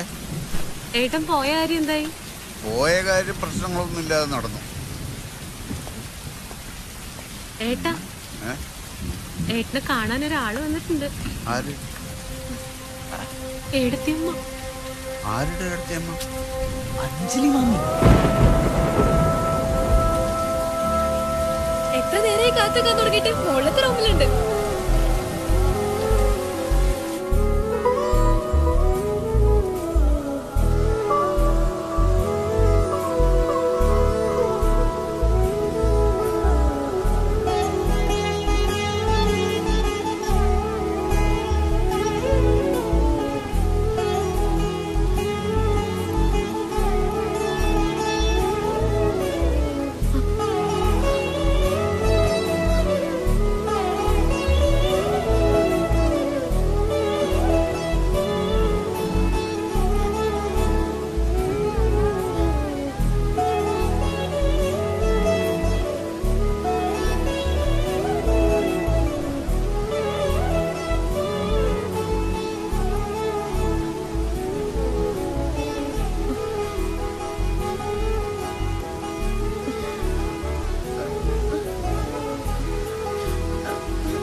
പറഞ്ഞാ നിങ്ങൾ വിശ്വസിക്കുക.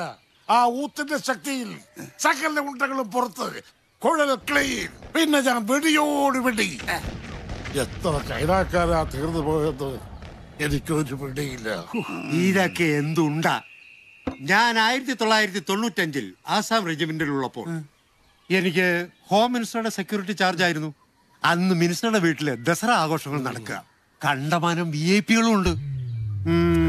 ഏകദേശം 8 മണിക്ക് 2 മിനിറ്റുള്ള സമയത്ത് ഒരിക്കലും പ്രതീക്ഷിക്കാതെ ഉൾഫ തീവ്രവാദികളുടെ അറ്റാക്ക് അവിടെ നടന്നു. ഇടപെടരുത്. സെക്യൂരിറ്റിക്കാരെ വെടിവെച്ചിട്ട് അകത്തോട്ട് കയറാൻ ശ്രമിച്ച അവര് ഞാൻ ഒറ്റയ്ക്ക് മിഷൻ കണ്ടുകൊണ്ട് തീർത്തു. എന്റെ ഉണ്ടകൾക്ക് മുമ്പിൽ പിടിച്ചു നിൽക്കാൻ കഴിയാതെ വന്നപ്പോ അവർ അവിടെ ഉണ്ടായിരുന്ന ഹെലികോപ്റ്ററുമായി കടന്നു കളഞ്ഞു. AK-47 ഒപ്പിച്ച് ഞാൻ അവിടെ ചെന്നപ്പോഴേക്കും ഹെലികോപ്റ്റർ പൊങ്ങിക്കഴിഞ്ഞിരുന്നു. അപ്പോഴാണ് അവിടെ അലങ്കാരത്തിന് വേണ്ടി കെട്ടിവെച്ചിരുന്ന വലിയൊരു ഹൈഡ്രജൻ ബലൂൺ എന്റെ ശ്രദ്ധയിൽപ്പെട്ടത്. പിന്നെ ഞാൻ ഒന്നും ചിന്തിച്ചില്ല. ആ ബലൂൺ പറിച്ചെടുക്കലും അതെന്നെ കൊണ്ടങ്ങ് ആകാശത്തേക്ക് പോകും. ഭാഗ്യത്തിന് കാറ്റ് വളരെ അനുകൂലമായി. കാറ്റ് പോയാലോ ഈ ബലൂൺ എന്നെ കൊണ്ട് നേരെ ഹെലികോപ്റ്റർ അടുക്കിലേക്ക് പറന്നു പോവല്ലേ. ഒരു കയ്യിൽ AK-47, മറുകൈയിൽ ബലൂൺ, മുന്നിൽ ഹെലികോപ്റ്റർ. എയിം കിട്ടിയപ്പോൾ ഞാൻ ഒറ്റ ഫയർ. അത് നേരെ ഹെലികോപ്റ്ററിന്റെ ഫാനിൽ കൊണ്ടു. ഫാൻ ഒടിഞ്ഞു തൂങ്ങി. പിന്നെ ഹെലികോപ്റ്റർ നിയന്ത്രണം വിട്ടൊരു പോക്കായിരുന്നു. സെക്കൻഡിനുള്ളിൽ എന്റെ മുന്നിൽ വെച്ച് ഹെലികോപ്റ്റർ കത്തിച്ചാമ്പലായി. ഒരു കയ്യിൽ